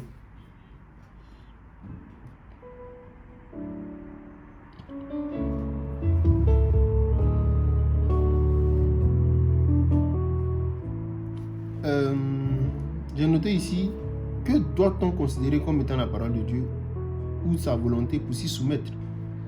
comme un absolu, comme de façon absolue. 1. Après avoir compris qui est la parole de Dieu, regardez ceci. Tout ce qui est vrai, tout ce qui est parfait, et tout ce qui est juste, et tout ce qui est saint, digne d'approbation, ça, c'est Dieu. C'est la parole de Dieu. Parce qu'il est la vérité, il est l'esprit de vérité.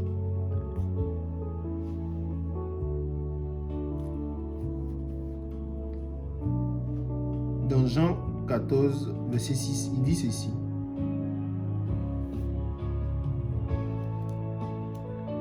Jésus lui dit, je suis le chemin, la vérité et la vie.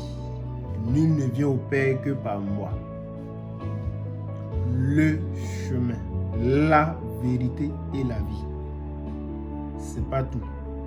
Dans Jean 16, bon, je vais prendre Jean 17 rapidement. Il dit ceci, sanctifie-les par ta vérité, ta parole est la vérité. C'est pourquoi, quand vous entendez la vérité, pas une vérité, parce qu'il y a des vérités là, au fur et à mesure, ça change. Pour Dieu là, ça ne change pas. Les vérités de Dieu ne changent pas. Si Dieu veut cadrer un truc dans un laps de temps, il dit que c'est pour un laps de temps. Voilà.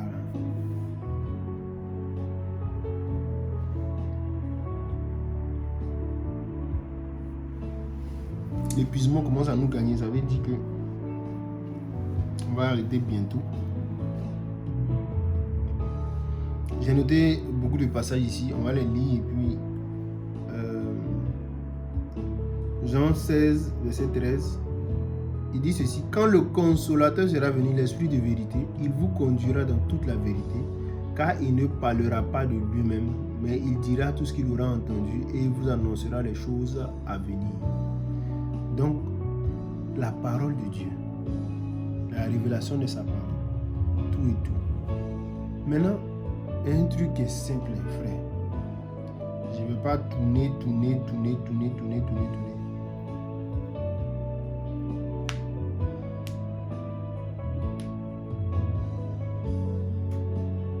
Qu'est-ce que j'essaie de dire? On suppose que vous étiez du temps de Noé. Vous voulez faire la volonté de Dieu. Mais vous ne connaissez pas sa volonté. Sa volonté, c'est quoi? Lui seul, il est là-bas. Et il réfléchit. Et il dit, les hommes là sont devenus méchants. C'est comme ça qu'il parlait. Les hommes là sont devenus méchants. Mon esprit a pu rester en eux. Je vais détruire la terre. Ah, ça c'est sa volonté. Et il ne demande pas permission à quelqu'un parce qu'il est souverain. S'il arrête un plan, il le fait, il l'exécute. Il n'a pas à vous demander la permission. Maintenant, comment toi tu vas faire pour faire sa volonté? Si tu ne connais pas, s'il ne te dit pas, tu vas faire ça comment? Donc tu as besoin d'entendre ça. Mais comment tu vas entendre ça? Parce que là, ici, en train de lire des choses, ça peut vous paraître hors de portée. Ça, c'est... C'est-à-dire, si je viens de dire ce que je veux dire là, ça là vous sera beaucoup plus utile maintenant. Donc, comment tu fais pour savoir? Dieu lui-même, par un principe qu'il a établi dans Amos 3.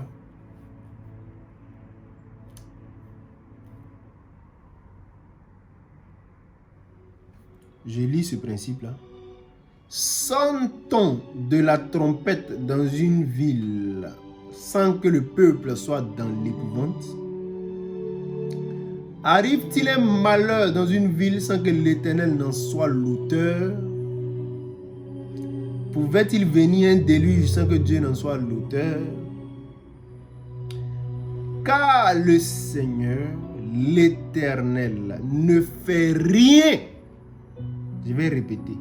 Car le Seigneur, l'Éternel, ne fait rien sans avoir révélé son secret à ses serviteurs, les prophètes. En français simple, ça veut dire quoi? Quand Dieu voulait détruire Sodome et Gomorrhe, il fallait qu'il trouve un prophète sur la scène pour lui dire. Abraham était là, il a parlé à Abraham. Quand il devait faire sortir son peuple d'Israël, il fallait qu'un prophète soit sur la scène. Il a pris Moïse, il lui a parlé, il a fait son plan avec lui. Quand il devait détruire Jérusalem, même quand son peuple devait aller en esclavage, il fallait qu'il dise à quelqu'un. Quand il devait faire le déluge, il fallait qu'il en parle à Noé. Pas pour venir dire à Noé, c'est comment? Toi, tu ne trouves pas que les gens sont méchants? Il est venu lui dire, voilà ce que je vais faire. Toi, fais comme ça, comme ça, comme ça, comme ça. Maintenant, je continue la lecture. Le lion rugit. Qui ne serait effrayé? Le Seigneur, l'Éternel, parle. Qui ne prophétiserait?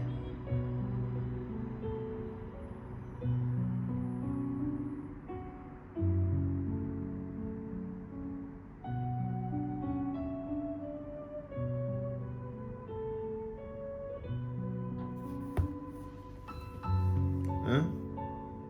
Le Seigneur l'Éternel parle, qui ne prophétiserait. Maintenant, on comprend par là que quand Dieu arrête ses décisions, sa volonté, son plan, ses choses, il trouve un prophète pour le faire prophétiser. Un prophète, il y en a de plusieurs catégories, on en a déjà parlé. Donc, mais je vais prendre ceux des catégories majeures, ou peu importe, prenons des petits. Par exemple, aujourd'hui, il y a un déluge. Il y aura, il dit déluge encore. Il y aura la marque de la bête. Dieu suscite un prophète pour nous dire comment tout va se passer. Tous les détails. Tous les moindres détails. Et nous montrer comment se préparer. Le prophète prophétise. Toi, tu ne savais pas. Et le prophète en train de parler, il te montre la volonté de Dieu. Si tu ne te soumets pas à ça là, tu vas faire comment pour échapper? Tu penses que c'est en respectant commandement, en respectant, comme on va dire, moi je ne vole pas, hein? Moi je ne commets pas impudicité, moi je ne fais pas la débauche, moi le pasteur là, quand je reçois les dîmes, je ne suis pas malhonnête, si lui il a mal fait, je lui parle, c'est bien, tu intègres. Mais je dis, est-ce que tu as fait la volonté de Dieu? C'est ça la vraie question. Non. Branham, c'est un homme. Ah, Branham, c'est un homme. D'accord. Mais est-ce que c'est là que ça s'arrête? C'est un prophète comme Moïse. Il est l'élite qui doit venir rétablir toutes choses. Donc s'il vient sur la scène, c'est que Dieu a quelque chose à te dire. Et quand Dieu est en train de parler par la prophétie de son serviteur, tu devrais prêter attention. Parce que là, en ce moment-là, si tu négliges, comme ce qu'on a dit ici, si tu négliges la vérité, si tu négliges ce qui est là en train d'être dit, tu seras en train de faire quoi? En train de rejeter la parole de Dieu et tu ne pourras pas te soumettre à la volonté de Dieu. Imaginez les pharisiens, les sadducéens. Ils n'ont pas écouté Jean-Baptiste. Pour eux, c'était un simple homme. Mais la résultante, on la connaît. N'ont-ils pas rejeté Christ? N'ont-ils pas crucifié Jésus? Tu attends le Seigneur dans sa seconde venue. Tu penses que tu vas aller avec lui en ayant rejeté son serviteur qu'il a envoyé pour te préparer. Je vais lire maintenant le reste. Mais pour vous faire comprendre qu'il y a un préalable. Qu'est-ce que la parole de Dieu? C'est Christ. Comment Christ vient à nous? Celui que j'aurais envoyé. Et pardon, celui qui reçoit. Celui que j'aurais envoyé me reçoit. Celui qui me reçoit, reçoit celui qui m'a envoyé. Et celui-là vient vous montrer la volonté de Dieu pour l'âge dans lequel vous vivez. Sans toutefois abandonner le fait que méditer, prier, lire la Bible, tout ça, avec les principes qui sont dedans, vous aideront à bien vivre ici-bas, tout en avançant dans la volonté de Dieu pour votre époque. Parce qu'il faut prendre les deux en considération. La parole de Dieu, ce n'est pas que commandement. Il y a mystère et il y a l'âge dans lequel vous vivez. Imaginez les pharisiens qui respectaient le commandement au point de ne même pas croire dans le Messie. Et ils lui disaient qu'ils violaient le sabbat. C'est-à-dire qu'ils ont débordé dans l'affaire de respecter le commandement. Ils sont devenus quoi?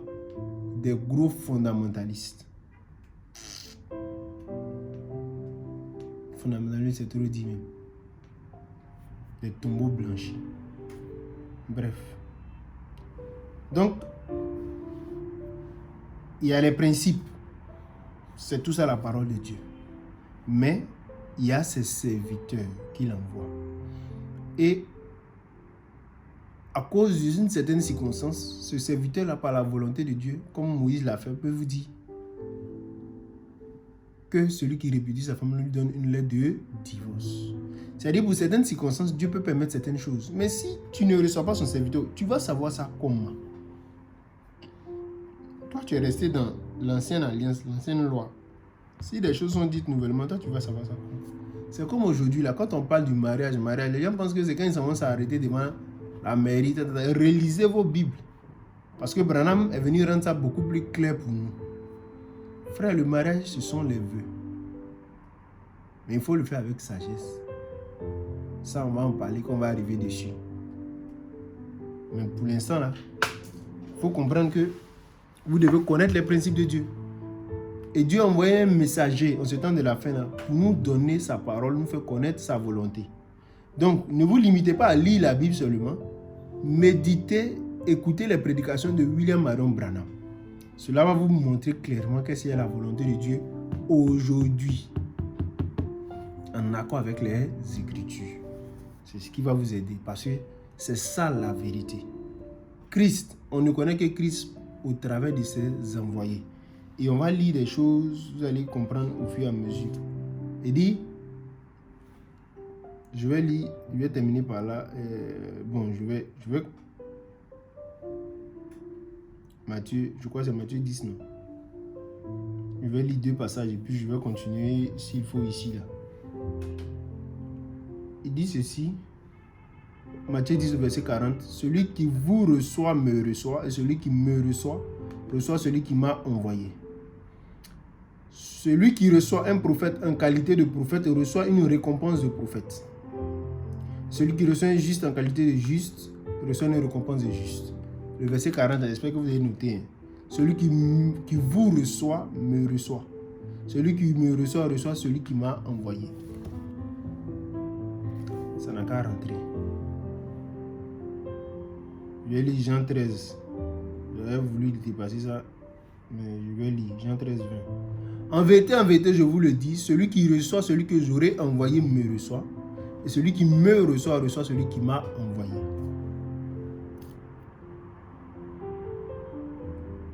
Hébreux 13, 7.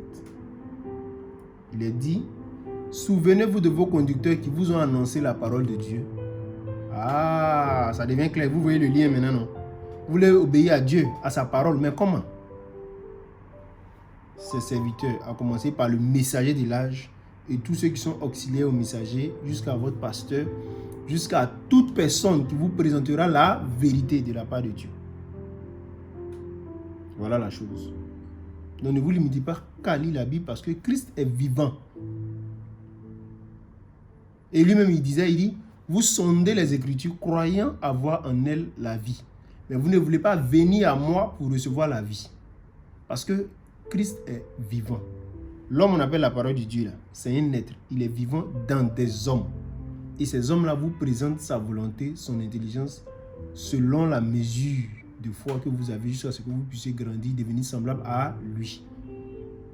C'est pourquoi il dit, souvenez-vous de vos conducteurs qui vous ont annoncé la parole de Dieu, considérez quelle a été la fin de leur vie et imitez leur foi. Jésus-Christ est le même hier, aujourd'hui et éternellement. Hébreux 13, 7 à 8. Et donc tous ces passages qui sont là, vous pourrez les noter. Je ne sais pas si j'aurai le temps parce que là, on va dire, on commence à aller dans une heure beaucoup plus. Et ce n'est pas trop intéressant de faire des bandes trop longues. Donc ça, c'était pour définir qu'est-ce qu'est la parole de Dieu, comment se soumettre à elle. Vous voyez un peu. Donc, aujourd'hui, là, la parole de Dieu, là, c'est le message de William Aaron Branham. Le message que Dieu a donné à William Aaron Branham, qui vous permettra de comprendre la Bible beaucoup plus clairement. Branham n'est pas devant vous, mais souvenez-vous, quand Dieu a donné la loi à Moïse, Moïse n'était plus là, mais il a dit à Josué, n'étant détourné ni à gauche ni à droite, marche avec la loi là, et tu mettras le peuple en possession de son héritage. Votre héritage céleste, c'est la divinité. Nous n'avons pas de message. Moi, je n'ai pas de message. Je prends le message de Frère Branham, je le rends plus clair pour vous, selon la mesure que vous avez. Et je vous encourage, j'insiste. Il y a des choses souvent qu'on va dire là, ça va vous choquer, mais allez méditer les brochures. Allez lire pour que vous puissiez vous instruire au sujet de la parole, afin que vous puissiez discerner ce qui est juste, ce qui est correct, ce qui est agréable et parfait, parce que c'est la vérité. Et mettez-le en pratique. Voici la parole de Dieu. Le monde où on est rentré là, va rentrer dans une autre dimension de débauche sans précédent. Paul dit, toi sois sobre, fais l'œuvre d'un évangéliste, car les gens vont se détourner de la sainte doctrine. Donc vous avez la Bible, vous avez le message. Le message est l'interprétation correcte de la Bible.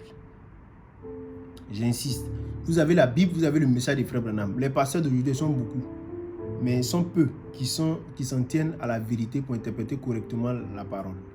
Pour quelqu'un qui pourrait douter du ministère des frères Branham, je vous ramène à la prédication sur son ministère pour que vous sachiez que c'est de par la Bible qu'il a été suscité. Alors, les hommes de Dieu que vous suivez là, leur ministère est où dans la Bible? Quand je parle de leur ministère, qui les a envoyés? Parce qu'un pasteur n'est pas un prophète comme Moïse. Un docteur n'est pas un prophète comme Moïse. Un apôtre n'est pas un prophète comme Moïse. Mais dans une époque donnée, Dieu a une vision, un plan. Et ça, ce n'est pas un prophète qui l'annonce. D'autant plus que nous sommes au temps de la fin où il dit ce qui s'est passé du temps de Noé va se répéter. Ce qui s'est passé du temps de Sodome et Gomorrhe va se répéter. Donc où est ce Noé là? Le déluge là, c'est quoi? Ça représente quoi? La marque de la bête, bien sûr. Notre Noé, c'est William Branham. Notre H, c'est ce message-là qui nous emmène dans la statue parfaite de Christ pour que nous puissions manifester le pouvoir de la création, le pouvoir d'être un fils de Dieu accompli. Sans ça, il n'y a rien pour vous. C'est pourquoi William Branham pouvait dire un homme complètement soumis à Dieu est omnipotent. Et il a prouvé cette omnipotence-là en créant des écureuils par la parole, en faisant plein de choses surnaturelles, frère. Et demandez, tous vos hommes de Dieu que vous connaissez là, ceux qui sont sincères vous diront qui est William Branham. C'est parce qu'ils ne sont pas d'accord avec la doctrine qu'il a restaurée, qu'ils sont en train de faire ce qu'ils font. Qu'ils parlent. Sinon, au côté miracle, ils savent qu'ils ne peuvent pas l'égaler. Mais ça, ce sont des choses pour attirer l'attention sur la parole. Et cette parole-là, c'est ça que nous essayons de vous prêcher. C'est elle que nous essayons de vous apporter. Pour que vous appreniez à vous soumettre à la parole, pour que vous puissiez être heureux, que ce soit dans le domaine du mariage. Peu importe le domaine dans lequel il est question, mais si vous mettez la parole en pratique, vous serez heureux. Vous serez heureux dans votre activité. Cela va donner une joie parfaite. Et c'est tout naturellement comme une femme qui est soumise et respectueuse à son mari. Quand elle fait sa volonté. Faire la volonté de son mari, peut-être ça peut ne pas vous plaire. Mais si vous le faites, le monsieur là sera heureux. Et il fera votre joie. C'est comme ça. Fais de l'Éternel tes délices et il te donnera ce que ton cœur désire. Il ne faut pas venir faire ce que toi tu veux. Se soumettre à Dieu. Quand Dieu parle par exemple dans le cadre du foyer, il dit quoi? Que la femme soit soumise à son mari en toutes choses. Excusez-moi, ma pochette est tombée. Il dit que la femme soit soumise à son mari en toutes choses. De même que l'église est soumise à Dieu. Est-ce que vous comprenez ce que ça veut dire? Ça veut dire que si une femme se dit femme, elle doit apprendre à se soumettre à ce principe-là. Non, moi, la soumission là même, moi je pense que, bon, c'est pas vraiment ça. Hein. J'ai encore dit se soumettre là. Sœur, tu veux expliquer quoi là? Tu sais que ce que tu es en train de dire là, tu mens. Tu sais que c'est pas la vérité. Tu veux expliquer quoi? Si tu trouves que c'est compliqué là, ma chère, affiche tes couleurs. Pendant qu'un frère sera en train de... Je dis à vous les frères et puis vous les sœurs, quand vous serez en fréquentation, demandez aux sœurs, Éphésiens 5 là, vous comprenez ça comment? Sœur, Éphésiens 5 là, tu comprends ça comment? Elle n'a qu'à t'expliquer. Si elle te dit que soumission là, ça veut dire respect, il faut dire aimant. Parce qu'on dit de se soumettre et de respecter. Que soumission là, c'est quoi? Si elle te dit que je ne sais pas quelle chose elle pourra te dire même pour essayer de se dérober de ça, c'est faux. Voilà la définition qu'elle doit te donner. Si elle ne te donne pas cette définition, il faut le lui rappeler. Si elle n'est pas d'accord avec mon frère, il faut attendre quand elle sera d'accord, elle va mûrir. Là. Vous allez peut-être avancer encore ensemble. Voilà la définition qu'elle doit comprendre de la soumission. On parle sous l'angle de la soumission. C'est valable pour nous humains vis-à-vis de Dieu. Frère, j'ai commencé par nous-mêmes en tant qu'hommes vis-à-vis de Dieu. Jésus était quoi? Dieu était son chef. Il était soumis à Dieu en quoi? À moitié. Il faisait un peu de sa volonté, un peu de pas la volonté de Dieu. Dites-moi. Je vais lire le passage là.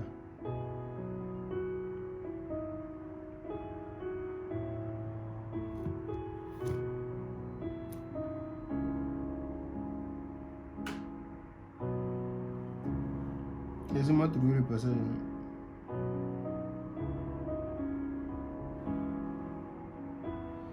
Il dit, ayez en vous, donc nous garçons, femmes, quoi, tout le monde, ayez en vous les sentiments qui étaient en Jésus-Christ. Quel sentiment? Lequel, existant en forme de Dieu,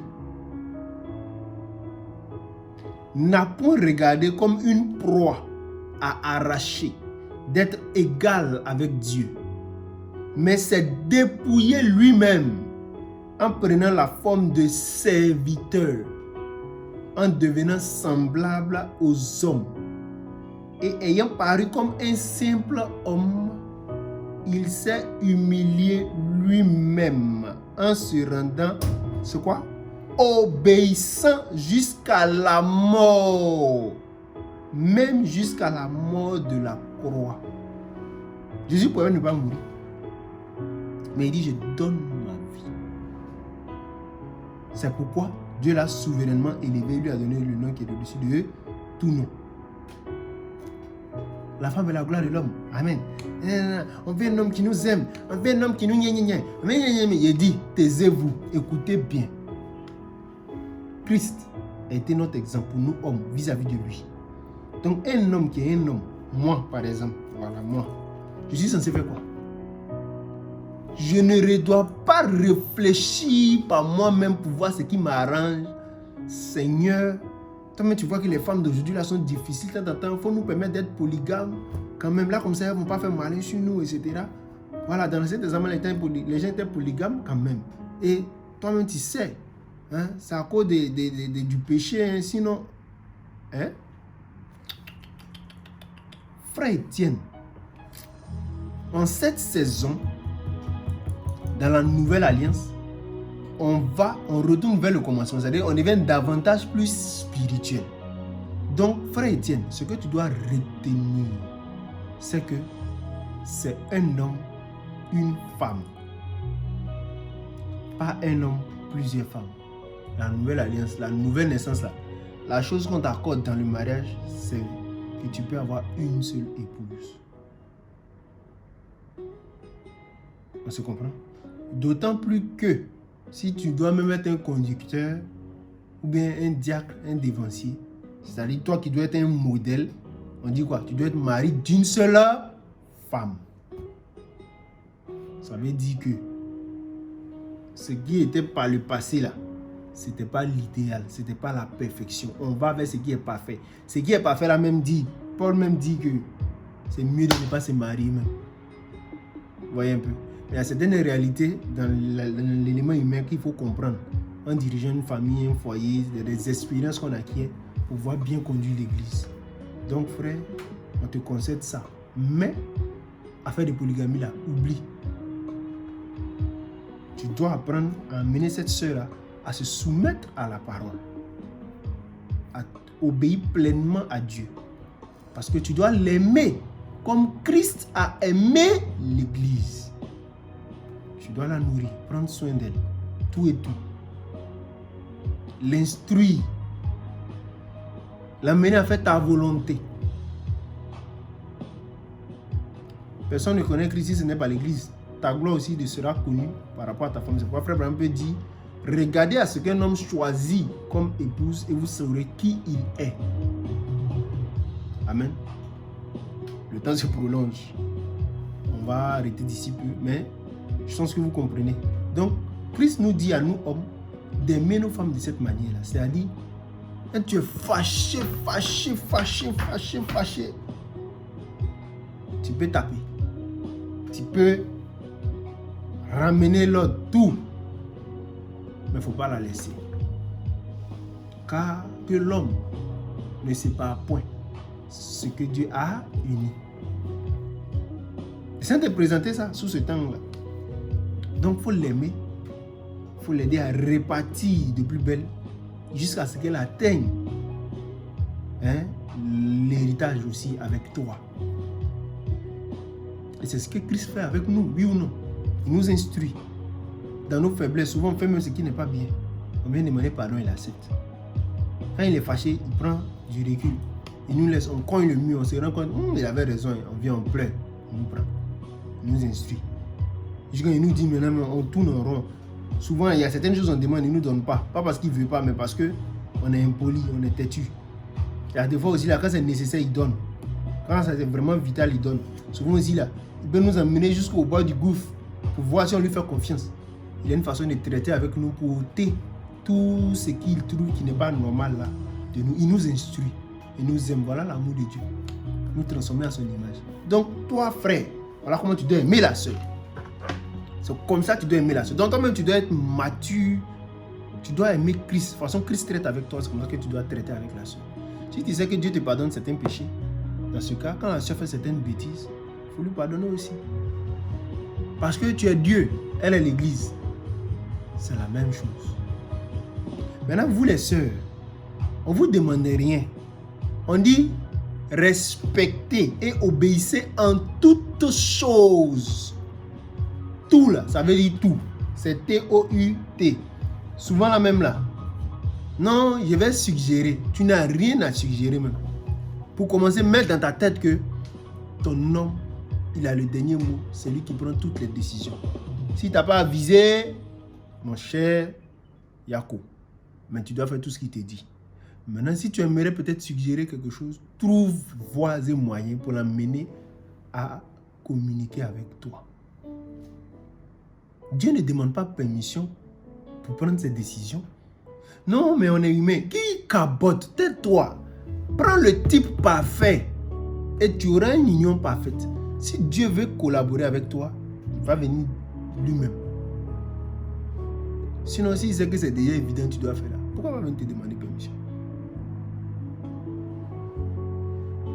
Pourquoi il n'a pas collaboré avec toi? C'est toi qui es la tête ou bien c'est lui? On ne t'a pas empêché de demander. Demandez, vous recevez. Donc si tu as des choses à demander, à suggérer, vas-y. Mais sache que le monsieur là, il est souverain. Voilà comment vous devez voir vos maris. Donc frère, quand tu causes avec la soeur, puis elle dans sa tête soumission là, c'est pas comme ça là, comme ce qu'il vient de dire, de se soumettre en toute chose, de mourir même à sa volonté. Quand on dit mourir à sa volonté, c'est-à-dire, si tu dis n'a qu'à passer comme ça, et que tu dis, arrête-toi, reviens, passe comme ça, elle doit faire. Elle doit arriver jusqu'à ce point-là. C'est-à-dire qu'elle doit se préparer l'esprit jusqu'à accepter de mourir à sa volonté, jusqu'à ce niveau. C'est en ce moment-là, ça fait d'elle une bonne épouse. Et si vous vous soumettez tous les deux au principe de Dieu, vous allez finir par quoi? Par avoir une union parfaite. Rien ne pourra vous séparer. Rien ne pourra rentrer au milieu. Vous allez voir les merveilles qui sont cachées derrière le mariage. Les merveilles qui sont cachées derrière le mariage, ce n'est pas enlever caleçon. Excusez-moi l'expression, ce n'est pas ça. Ce n'est pas faire des enfants, non. C'est refléter Christ et son épouse. C'est bien plus profond que les sentiments que vous mettez là. Si les sentiments sont là, ça va avec. Mais c'est un caractère. Le mariage est un caractère. La vie chrétienne n'est pas que le bonheur, bonheur, bonheur. C'est pour nous façonner le caractère. C'est ce caractère-là qui nous fera avancer. Je pense que j'ai trop parlé. Vous connaissez maintenant ce que c'est que la parole de Dieu. Apprenez à vous soumettre à elle. Apprenez à avoir le caractère de la parole. C'est bien de dire que c'est la vérité, hein? Mais apprenez à vous soumettre à ce caractère-là. Et quand vous faites des erreurs, le juste tombe 7 fois, il se relève. Ne restez pas à terre. Voyez là où vous avez fauté. Tirez le son, avancez. Parce que vous allez découvrir. Aujourd'hui, vous pouvez penser que telle chose là, c'est ça qui est bien. Demain, quand vous découvrez que ce n'est pas juste, corrigez ça et puis avancez. Voilà. Si vous étiez déjà parfait, Dieu n'allait pas parler des plans de rédemption. Mais c'est parce que vous n'êtes pas encore parfait qu'il parle de ça. Donc, soumettez-vous à la parole de Dieu. Méditez-la. Même méditer la parole, c'est un commandement. Donc, méditez la parole pour pouvoir la connaître, pour pouvoir connaître Dieu. Lisez chaque matin la parole. Priez. Cherchez à savoir qu'est-ce que Dieu veut pour vous dans cette journée. Méditez, priez. Écoutez les bandes. Tout est devenu dans une génération où tout a été rendu facile pour que vous puissiez être en contact avec la parole de Dieu, être dans une bonne atmosphère. Donc vous n'avez pas d'excuses. Vous n'avez pas d'excuses. Méditez, priez. Amen. Je pense qu'on va mettre une pause. Et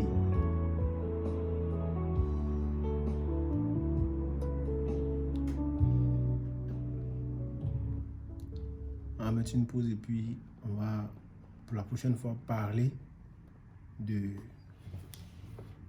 pourquoi se soumettre. Je ne sais pas si j'ai abordé ça dans l'autre sujet.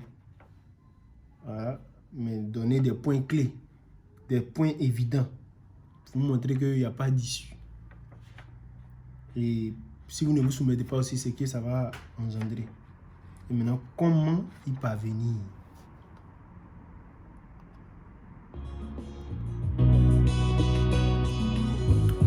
Pendant que ce cantique passe, tu vas demander à Dieu de te révéler sa volonté.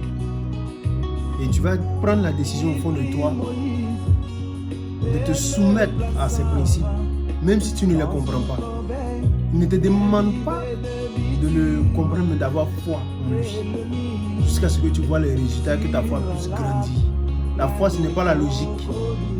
La foi, ce n'est pas quelque chose que vous pouvez souvent expliquer. Mais la foi, c'est la foi. C'est un sixième sens. C'est une ferme conviction des choses qu'on ne voit pas. Il n'y a rien pour te déclarer que c'est la vérité, mais tu crois que c'est la vérité. Et tu le vois se manifester. Dans ce cantique-là, le frère dit par exemple que... Bon, laissons. Dieu a des chemins bizarres. Très bizarres. Il a pris son libérateur Moïse pour le mettre sur un lac de crocodiles. Ouais. Mais c'était une façon de le protéger. Parce qu'il avait bien travaillé avec lui. Mais si peut-être Moïse avait conscience, mais sa maman disait: ah non, oh, oh, oh. Quand il partait crucifier son fils, c'était douloureux. Le Seigneur lui-même a dit: ah, non pas ma volonté, mais ta volonté. C'est ça, frère. Mourrez à votre volonté. Donc pendant que vous priez, pensez à la volonté de Dieu. Pour guérir de sa maladie, Élisée demanda qu'il aille se plonger dans les eaux du Jourdain, dans les eaux sales du Jourdain. Mais comme cela était contraire à son désir, il résista. Mais quand il appliqua, il découvrit.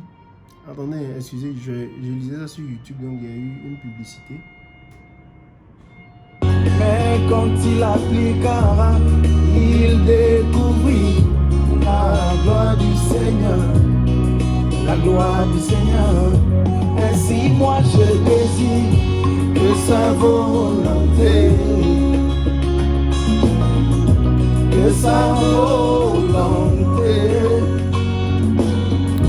de sa volonté, moi je désire dans ma vie.